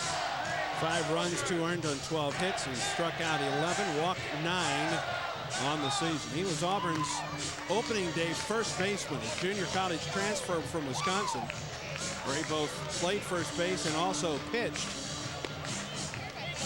He was expected to be one of Auburn's power guys this season offensively, but has been in such a slump of late that he has been relegated to a pitcher only. 6'5", 222 out of West Bend, Wisconsin. Yes, his name is spelled as though it be pronounced Mueller, but it is pronounced Miller. As Tide fans of all sorts enjoying themselves right now, but still a tie ball game. However, the bases are loaded for Grant Redding. 10th man to bat in the inning. He singled to start all of this for Alabama.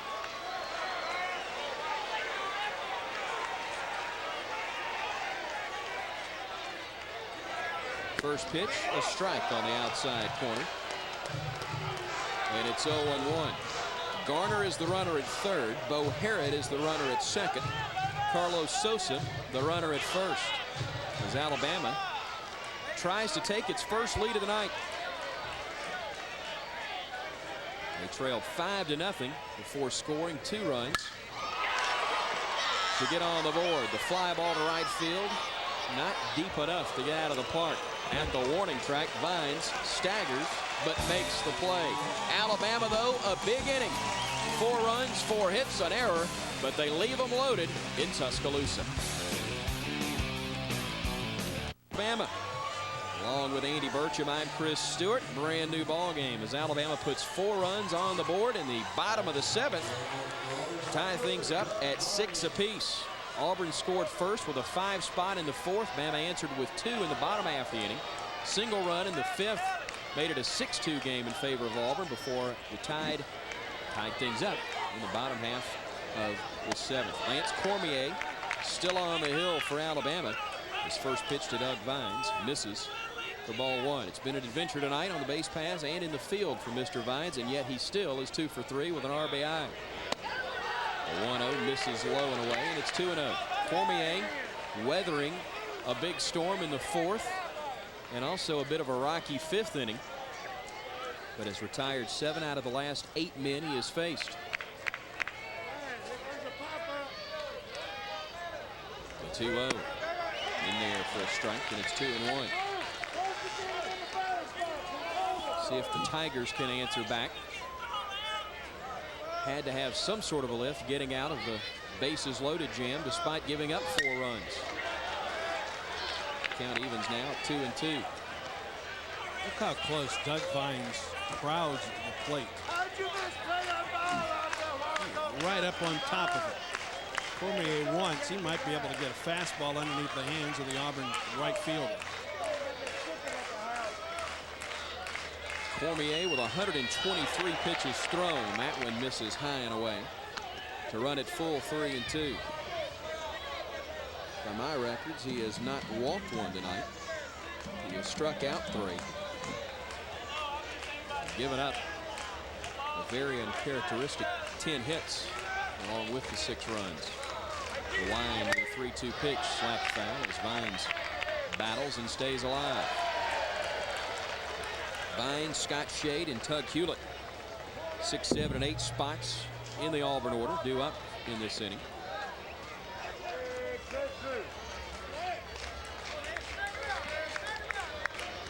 Again, the payoff pitch. Again, foul out of play. You mentioned it very early in the broadcast, Andy, how Auburn was hoping to get the pitch count up somehow to Lance Cormier, and they did that. And this is one of the ways they were able to do that early on. They were able to foul off a lot of pitches before the trouble began for Cormier in the fourth. 3-2, grounded it short. Pavkovich is there. He will field and throw in time for the out. Took his time, but you better not hold on to it very long with Doug Vines heading down the base path. Now, Vines he's dropped some weight during this season. He's worked with Auburn, one of Auburn's exercise physiologists, Dave Szymanski, and he dropped about 20 pounds throughout the year and made it close at first, but after his throw, was able to nip the Auburn right field. Scott Shade standing in. See his numbers for the night. I don't know about you, but my only chance of losing weight during the season is to take away my per diem. First pitch fouled back, and it's 0-1. Shade a fly out to right field in the second. Grounded into a fielder's choice, but got an RBI in the fourth. He later scored in that 5-run fourth inning, I should say. And then struck out looking in the fifth. Takes a pitch high right there to even the count at 1-1. Lance Cormier looking for his 9th win of the year. Back in the fourth inning, though, he was just looking for an out. A 1-1. This is high again. It's 2-1. Shade hitting .301 overall coming in, but a team best .333 in conference play. Heading into tonight's contest, game 1 of 3 in this weekend set between the Tide and the Tigers. Swing and a miss. A nice breaking ball. Evens the count at 2-2. Doesn't look like Cormier has lost a whole lot, does it? Again, we got plenty of conditioning a year ago, throwing a number of 125-plus pitch games, although he misses low and away with that one, and it's 3-2. I mean, one of the marks of a good veteran pitcher is you're able to weather a storm, and he struggled in the middle innings, but has been strong enough to stay in there now. Ball game's tied up at 6. Payoff pitch sails inside and gets to the backstop. That'll be the first walk of the night issued by Cormier, and it puts a man aboard with 1 gone for Auburn here in the top half of inning number 8. That will warrant a trip to the mound for head coach Jim Wells. Will that be the night for Lance Cormier? May very well be. I think like it is. Well, yeah. My guess is that Brian Reed or Taylor Tankersley are down there, although we saw Brent Carter throwing earlier. It is a left-hander. It will be the freshman out of Mississippi, Taylor Tankersley, coming on. Lance Cormier getting a standing ovation. More for the way he battled than so for the way he pitched tonight. He leaves in a tie ball game in Tuscaloosa. Freshman left-hander out of Vicksburg, Mississippi, Taylor Tankersley comes on in relief of Lance Cormier. 15th appearance on the season, 13th in relief for Tankersley, who's 6-3 with a 3.02 earned run average, 41 2/3 innings, 14 runs, all earned, 32 hits, 47 strikeouts, only 10 walks for this freshman left-hander. He comes in with a runner at first and 1 out for Auburn in the top half of the 8th. This lefty will face a left-handed hitter in Tug Hewlett. Most of his work's come in relief this year. Chosen to Baseball America's midseason All-American team. He's among the league leaders in a number of categories, including opponent's batting average. 3rd holding hitters to a .219 clip. 6th in ERA at 3.02 and wins with 6. Conference games, he's 3rd in wins with 4, 5th in total appearances now with 9, and 7th in ERA right at 3.54. He's been involved in a decision or earned a save in each of his last 10 appearances out of the pen. He's 5-2, 3 saves in those 10 games. Hewlett coming to the plate with a man aboard and 1 gone. Stretching the pitch. Breaking ball, falling in for a strike. When he throws that pitch well, he is very tough to hit. He's got a good fastball, but that really has been his out pitch this year. when he has struggled finding the strike zone. Oddly enough, that breaking ball is the one he's gone to. The 0-1, another one right in there for a strike, and he's heading the count 0-2.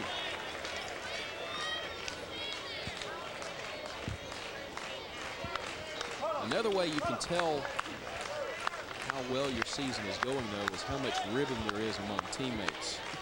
And on a flight recently, found out just how well things are going. Tankersley basically was being set up by one of his teammates, who's a day after he'd blown a save, costing Shane Sanders a victory. They said, "Hey, Tankersley's leading the team. Look at all those wins." Sanders said, "Yeah, because he blows everybody's saves and then puts up the win on his own." Misses there on an 0-2 pitch, and it's 1-2. Again, if you're around 500 or truly struggling as a team, you don't hear that type of humor, but when things are going well, those road trips can be brutal. Teammates getting after each other, especially the freshmen. The 1-2 breaking ball popped him up on the infield. Tankersley says, "I'll take it," and he does for the out. Unusual to see a pitcher call everybody off, but that one was not hit extremely high. Tankersley makes the play himself for out number 2 in the inning. He was making sure that no one else came close. They'd have gotten clocked by those flapping arms if they had. 2 gone now for the number 9 man of the order, Chuck Girolamo, but he has been a tough out tonight. A double and an RBI in the 4th, a single in the 6th. He flew out in his first at bat back in the 3rd. Stands in with a runner at first and 2 gone. The stretch, the pitch, and a miss. And it's 0-1. He started off these 2 at bats both with the changeup, and both for strikes. He had Girolamo out ahead of that one.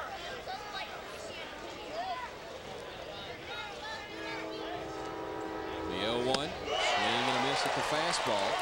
And Tankersley, for the 2nd straight batter, getting ahead in the count. It's 0-2.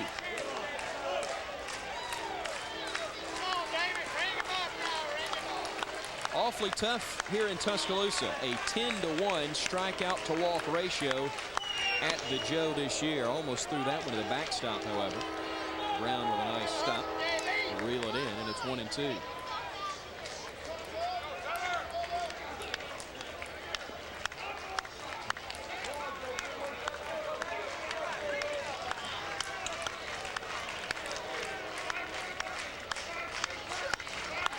The 1-2 pitch, swing and a miss at the fastball, and Tankersley comes out of the pen to do the job for Alabama. For Auburn in the 8th. No runs, no hits, no errors, and a runner left. Tide coming to bat at the bottom of the 8th in a tie ball game with Auburn.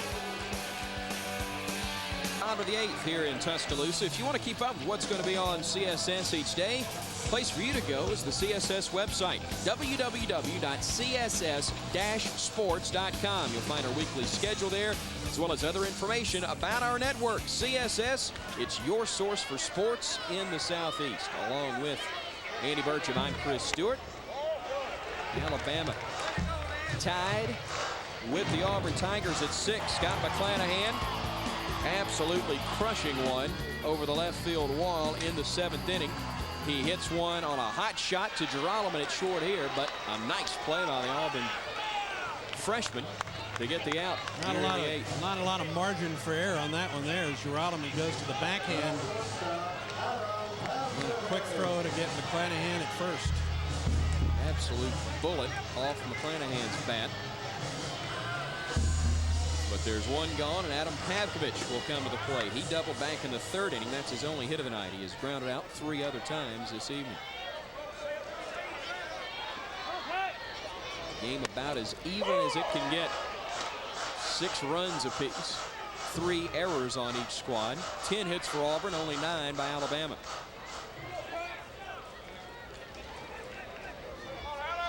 The 0-1 for Mike Miller. This is low, evening the count at 1-1. Miller, the 3rd pitcher of the night for Auburn. The 3rd one to pitch in the 7th inning. Eric Brandon, very solid, 6+ innings, 7 hits, 4 runs, all earned. He walked 1, struck out 2. The 1-1 misses, and it's 2-1. Steve Register only worked 2/3 of that 7th inning. Gave up a couple of hits and all, or actually I should say 2 runs. Walked 1, struck out 1, hit a couple of batters. Giving way to Mike Miller, who came on and did a nice job of getting Grant Redding to fly out to right field with the bases loaded, finally bringing that 7th inning to a close for Alabama. 3-1 the count to Pavkovich. As Miller winds and deals, check swing, foul ball. May have actually tapped foul, ball 4. It looked like it was moving up and in a bit. It came into the right-handed hitter, and Pavkovich trying to get a piece of it, fouled it off of himself. So Miller battling back to get the count at full, 3-2. Payoff pitch, misses outside, and there's a man aboard for Alabama with 1 gone here in the bottom of the 8th. That'll bring up Peter Stoner, who missed by about a foot or less, hitting a home run in his last plate appearance. See Jim Wells and first base coach Danny Watkins visiting with Pavkovich right now. Stoner almost had it out of the park. It hit off the wall, and he got a double, wound up at third base on the play as Doug Vine struggled retrieving the baseball out and right. He ended up scoring the 3rd of 4 Alabama runs in the inning. Stoner takes a pitch on the inside corner there, and it's 0-1. When the hitters have fallen behind in the count, or the pitchers, I should say, have fallen behind in the count on both sides, they have struggled this evening.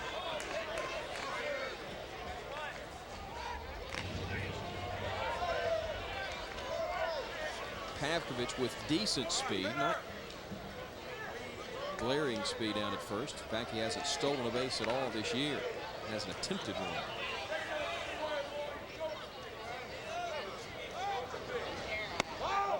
The 0-1 misses low, evening the count at 1 ball and 1 strike for the Clayton, Missouri native, Peter Stoner. If you're just joining us, yes, it is that cold that smoke is blowing out of the players' mouths this evening. Temperature in the upper 40s, low 50s, and damp. We had rain all afternoon long as the count moves to 2-1 to Stoner. In fact, this game was delayed about 15 minutes as they got the field prepared for play, and they did a nice job with that. Another throw to first, chases Pavkovich back to the batter. Miller has a pretty good move to first. He has 1 pickoff this season.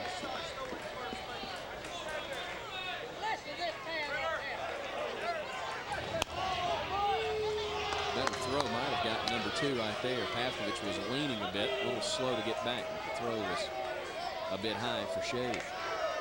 2-1 the count to Stoner.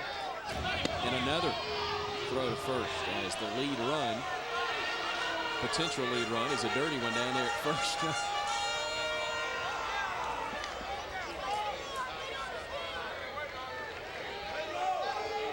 Now the 2-1. Inside corner at the knees. That's a nice pitch for Miller to even the count at 2 balls and 2 strikes.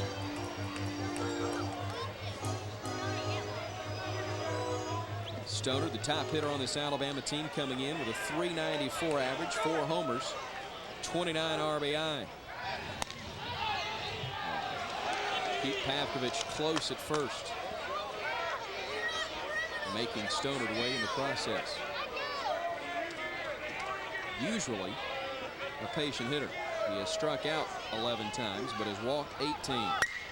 Fouls that one to the left side, drifting into the bleachers out of play, as the count will hold at 2-2. 18 walks, 11 strikeouts, as we mentioned. Dead even, 9 walks, 9 strikeouts. Actually 10 strikeouts now in league play after feigning in the 5th. The 2-2 for Miller. Line past Schuerholz and into left field. Pavkovich will round second. He will head for third. He will hold up there as Stonard arrives at second. Men at second and third for Alabama with one gone, and Jeremy Brown coming to the plate. That's a great piece of hitting by Stonard on a 2-2 pitch. Inside the third base bag, past Sherholtz and into the corner. And now the lead run at second and the lead run at third and an insurance run down at second base. Not a bad pitch by Miller. It did fade out over the plate, and Stonard past Sherholtz. And now if you're Auburn, do you want Brown here? Auburn will bring the infield in. Apparently not. Brown has been walked on more than one occasion this year in that situation. Leading the team overall, as we've mentioned, with 37 walks, 38 walks actually on the year, but they will pitch to him, or at least give that appearance. Yeah, I think they'll be careful with him. Brent Boyd is due up next. No easy out himself. He had a 2-run homer that started the scoring for Alabama in the fourth. The 1-0. Misses inside, and it's 2-0. I made reference to it in the seventh, just before Register was able to get the big strikeout at the time of Brown, but could be one of those, again, an unintentional, intentional walk. And now they will just go ahead and give the free pass to Brown. And again, not that Boyd's an easy out, but the numbers certainly don't match Brown's on the year. This is a smart piece of strategy on the part of Steve Renfroe, although his heart probably skipped a beat as Mike Miller threw that one right across the plate, although it was about letter high. Well, I don't think you necessarily relish, if you're Auburn, Boyd being at the plate, but it does set up a double play possibility, and this Auburn team leads the SEC with 44 double plays this season. And as we have mentioned before, Alabama leading, for lack of a better term, the SEC with number of ground ball double plays that they have hit into. 41 on the year. That's 10 more than the second place team in the league, and Boyd is tied with McClanahan, Herod, and Redding with 4 for most on the team. First pitch here, and this is low and away for ball 1. There's nowhere to put Brent Boyd. The lead run is at third base, and Adam Pavkovich. Stonard's at second, Brown's at first with just 1 gone in the inning and a 1-0 count to senior co-captain Brent Boyd. The pitch, fly ball left field. Deep enough to score the run, I would think. Gamble will settle under it. He will make the catch. Tagging from third is Pavkovich, and he will score. And for the first time tonight, Alabama holds the lead. It's 7-6.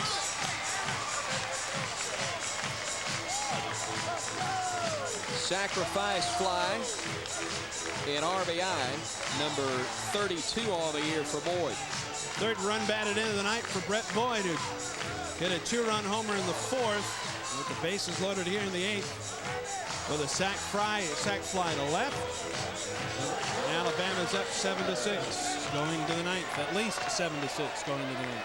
Third sacrifice fly on the year for Boyd. As Garner stands in, he is doubled and walked. Also popped out and grounded out.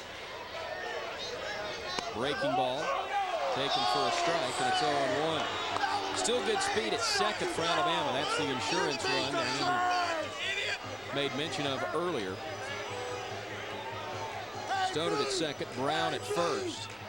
Smart play on the part of Sean Gamble in left on that fly ball. He knew he had absolutely no chance at throwing out Pavkovich at the plate, and his throw was right on the money to the third baseman Sherholtz. Well, of Auburn's 3 outfielders, Gamble has the weakest arm. He had no chance to throw out the runner at the plate.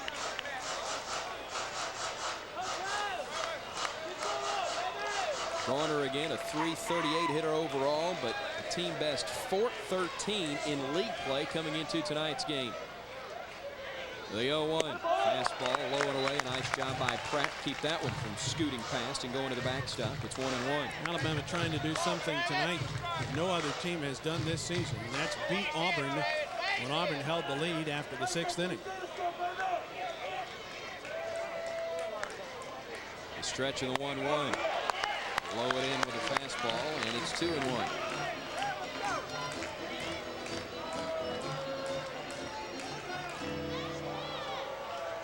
There you see the runners for Alabama. Stonard at second, Brown at first. 2-1 pitch in there for a strike. Evens the count at 2-2. Bo Herod would be next.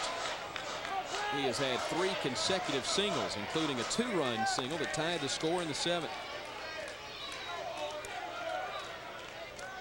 But Garner would have to reach for Herod to come to the plate. 2-2, sweeps outside with a breaking ball. He's run it full 3-2. So a head start for the base runners with 2 gone in the inning. And a full count to Travis Garner, the Alabama right fielder.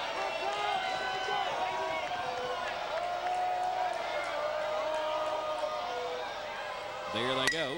There it goes. A ground ball. Cut off. No. Gets into left field. Scoring will be Stonered. Brown will hold up at third. Heading to second. On the throw will be Garner. And it is 8-6 Alabama. Well, Jonathan Sherholtz cutting in front of Giralman may have cost Auburn a run there. I'm not sure that Giralman didn't get blocked a little bit by the third baseman on the play. Let's take another look. Sherholtz trying to cut in front and make the throw to first. Not a bad pitch for Miller down. Sherholtz doesn't get to it, and he deflects it past Giralman. Now, I'm not sure Giralman throws out the runner at first, but a run doesn't score if Giralman makes the play. It's an error. It will be an error on the third baseman, Sherholtz. Auburn's 4th error of the night. And it brings up Bo Herod with runners at second and third. Last time Auburn had 4 errors in a ball game, it lost. It was against Georgia Tech a couple weeks ago.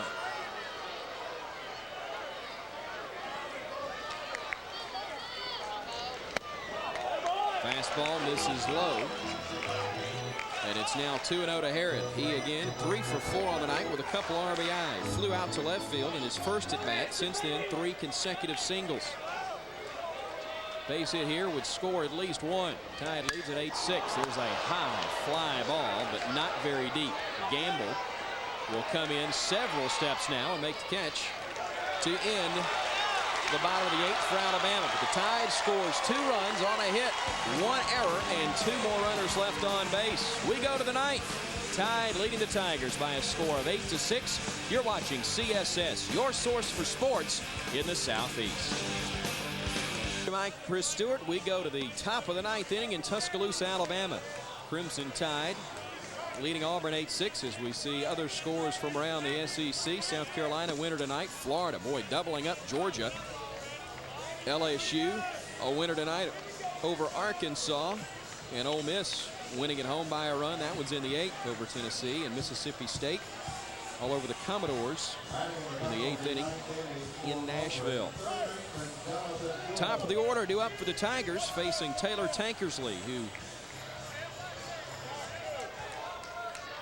is the 2nd pitcher of the night for Alabama and would pick up the victory if he can get 3 outs before the Tigers get a couple of runs. Pitch to Sherholtz, misses for ball 1. We talked in the pregame about Sherholtz's numbers coming in to tonight's game against Alabama, but he is hitless on the evening. Has reached base once, however, having been hit by a pitch in the 4th. He takes a strike there to even the count at 1-1.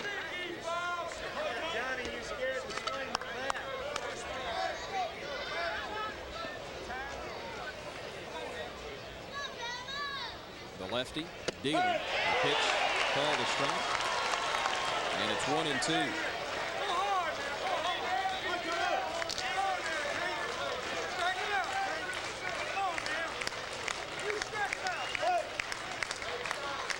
The 1-2 bounces in there, and it's even at 2-2.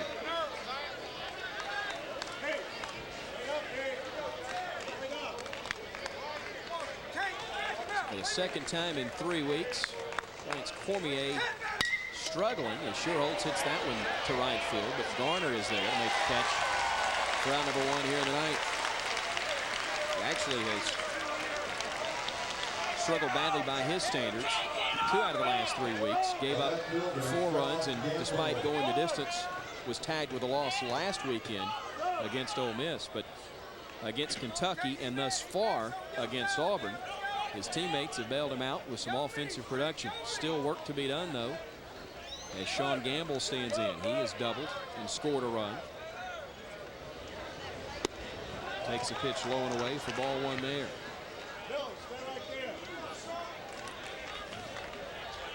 Just as close a ball game as you would expect between these two longtime rivals to open this SEC series. 1-0 catches the inside corner. It's all even at 1-1. Good pitching matchup tomorrow. Norris for Alabama and Paxton for Auburn. Norris, the shocking story of the Alabama staff, as that one just misses inside. It's 2-1. Norris got his first SEC start against Florida. Since then, he's been outstanding. Called strike, evens the count at 2-2 to Gamble. 3-0 in league play is Jeffrey Norris, sophomore for Alabama. The freshman for the Tide on the hill right now, Taylor Tankersley, hasn't done badly either. He deals a 2-2 pitch that misses low and away, and he's run it full 3-2. Auburn needs base runners, trailing by 2 with 1 gone here in the top of the 9th inning. Good look at Steve Renfroe, longtime assistant at Auburn, in his 2nd year as the head man. The payoff pitch, swing and a miss. And there are now 2 gone in the ninth for Auburn. 8 of the last 9 that have come to the plate for Auburn have been retired. Down and in against Gamble. He had no chance. That's a great pitch by Tankersley. 2nd strikeout of the night for Tankersley. 5th of the night for the Alabama staff. The center fielder, Javon Moran.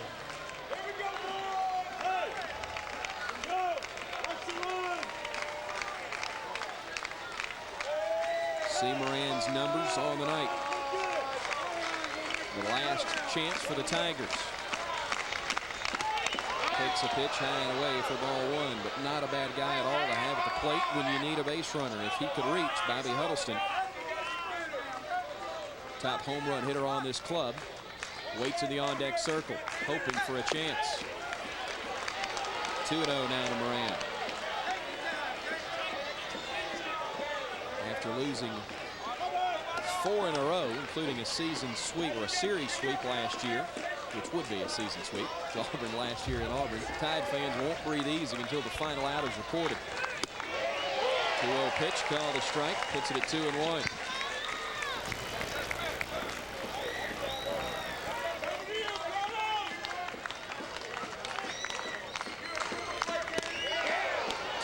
Misses low.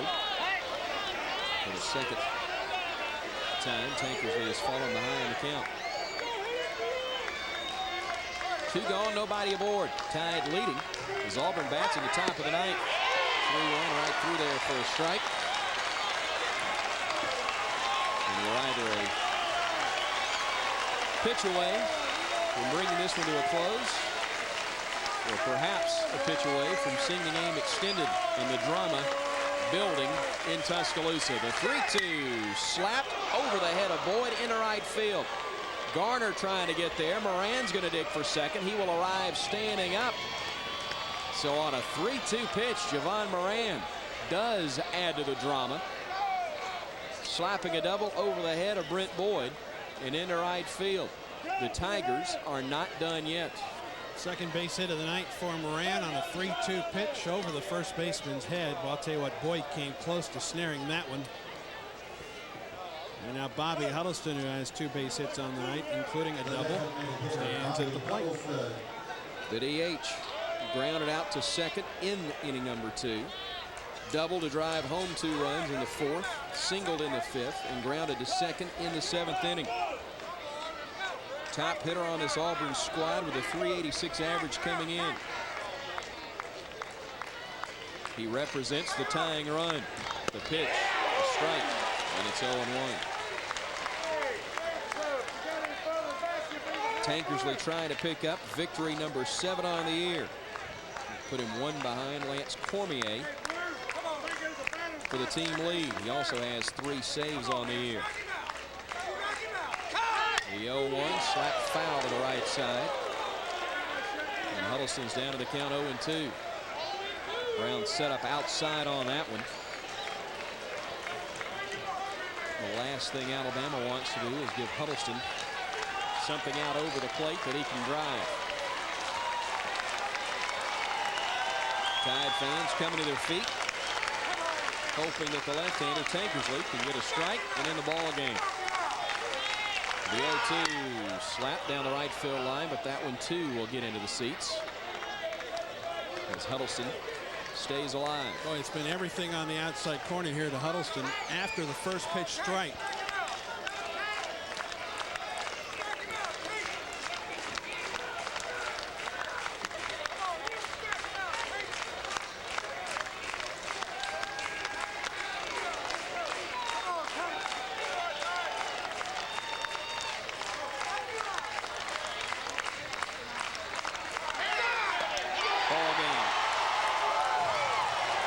Swung at a high fastball, and Tankersley gets the third strikeout of the night. Most importantly, the final out of the evening. Alabama comes from behind to pull off an 8-6 victory over the Auburn Tigers. 8 runs, 10 hits, 3 Alabama errors, 6, 11, and 4 the line for the Auburn Tigers, who dropped to 27-16 overall, 9-10 in SEC play. Alabama improves to 36-7, 14-5, and still a game out in front in the SEC race. We'll return to Tuscaloosa right after this. You're watching CSS. It's your source for sports in the Southeast.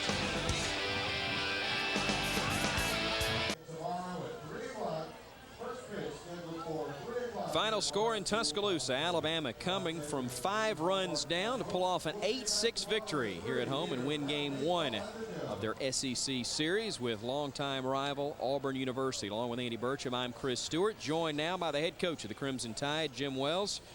Wasn't easy. I know you never expected it to be, Jim, but congratulations on a tough win tonight. And we are apparently having some problems. Coach, can you hear me? How about now, Jim? We will. I'm not hearing him. We'll work on that. His microphone works, we know that, but he's having problems hearing us up in the booth. Tide got 8 runs on 10 hits, committed 3 errors. Auburn with 6 runs, 11 hits, 1 more than the Tide, but also 1 more error than Alabama. We'll try it again. Jim, can you hear us? Okay. How about now? Jim Wells, can you hear me? I guess not. We're going to work on it a few more minutes. Chris, I thought one of the big keys to tonight's ball game was that after Cormier gave up the 5 runs in the 4th inning, he only gave up 1 run the rest of the night. I mean, it's a veteran pitcher that probably didn't have his best stuff tonight, but, you know, sometimes when you don't have your best stuff, you find a way to work through it. He kept Alabama in the ball game after that 5-run inning, and Alabama's bats kind of caught up with 2 in the bottom of the 4th, and then the big 4-run at 7th inning, and then the 2 runs in the 8th to take the lead for good. Bit shaky in the 5th, in addition to giving up the 5 spot in the 4th inning. But as you said, settled down after that. Jim Wells going to his bullpen in Taylor Tankersley. What a great job he does in picking up his 7th win of the year. Now, Tankersley came in and shut the door for Alabama. Auburn had a runner on base when he came in, but was able to get the final 2 outs in the 8th inning, and then after giving up the double to Moran, was able to strike out Huddleston, Auburn's best hitter, to end the ball game. So Tankersley comes in, does a marvelous job for Alabama, and the Crimson Tide get game 1 8-6, the final score here tonight. I would think Steve Renfroe, although disappointed in the loss, has got to be pretty pleased with the effort he got from Eric Brandon. He is a guy that did his job through 6+ innings. You know, on one hand, he's probably pleased with Eric Brandon, but on the other hand, he knows he had a good chance to get game 1 and beat Lance Cormier in Alabama. And then he's got his best 2 starters on Saturday and Sunday. So, yeah, I think he had to be pleased with what he saw from Eric Brandon, but he knows that his team had a chance tonight to really strike the first blow of the series and wasn't able to do that. Alabama with the victory, able to stay a game ahead in the SEC race. Not an easy thing to do with so many quality teams, and also for the Tide in a bit of a disadvantage situation they put themselves in, unable to win series against their 2 closest challengers. Ole Miss only a game back in the West, and South Carolina a game and a half back in the East. Both of those teams have already taken 2 out of 3 from the Tide. So if it were to come down to a tiebreaker, then Alabama would lose to those squads. But if they keep winning, they stay in front. Yeah, and looking at it from Auburn's point of view, Chris, Auburn gets some help tonight as Arkansas, a team that trails Auburn by a game for the 8th and final spot in the SEC tournament, loses to LSU. So while Auburn lost tonight, they did not lose their lead for that 8th and final spot. Certainly, though, the Tigers want to move up here in the last 4 weeks. Our apologies, not able to talk with Jim Wells. I guarantee he's a happy man. 8-6, Alabama Crimson Tide knocks off the Auburn Tigers here in Tuscaloosa. Our producer has been Anthony Early. For a broadcast partner, Andy Burcham, I'm Chris Stewart. We thank you for joining us, and good night from Tuscaloosa.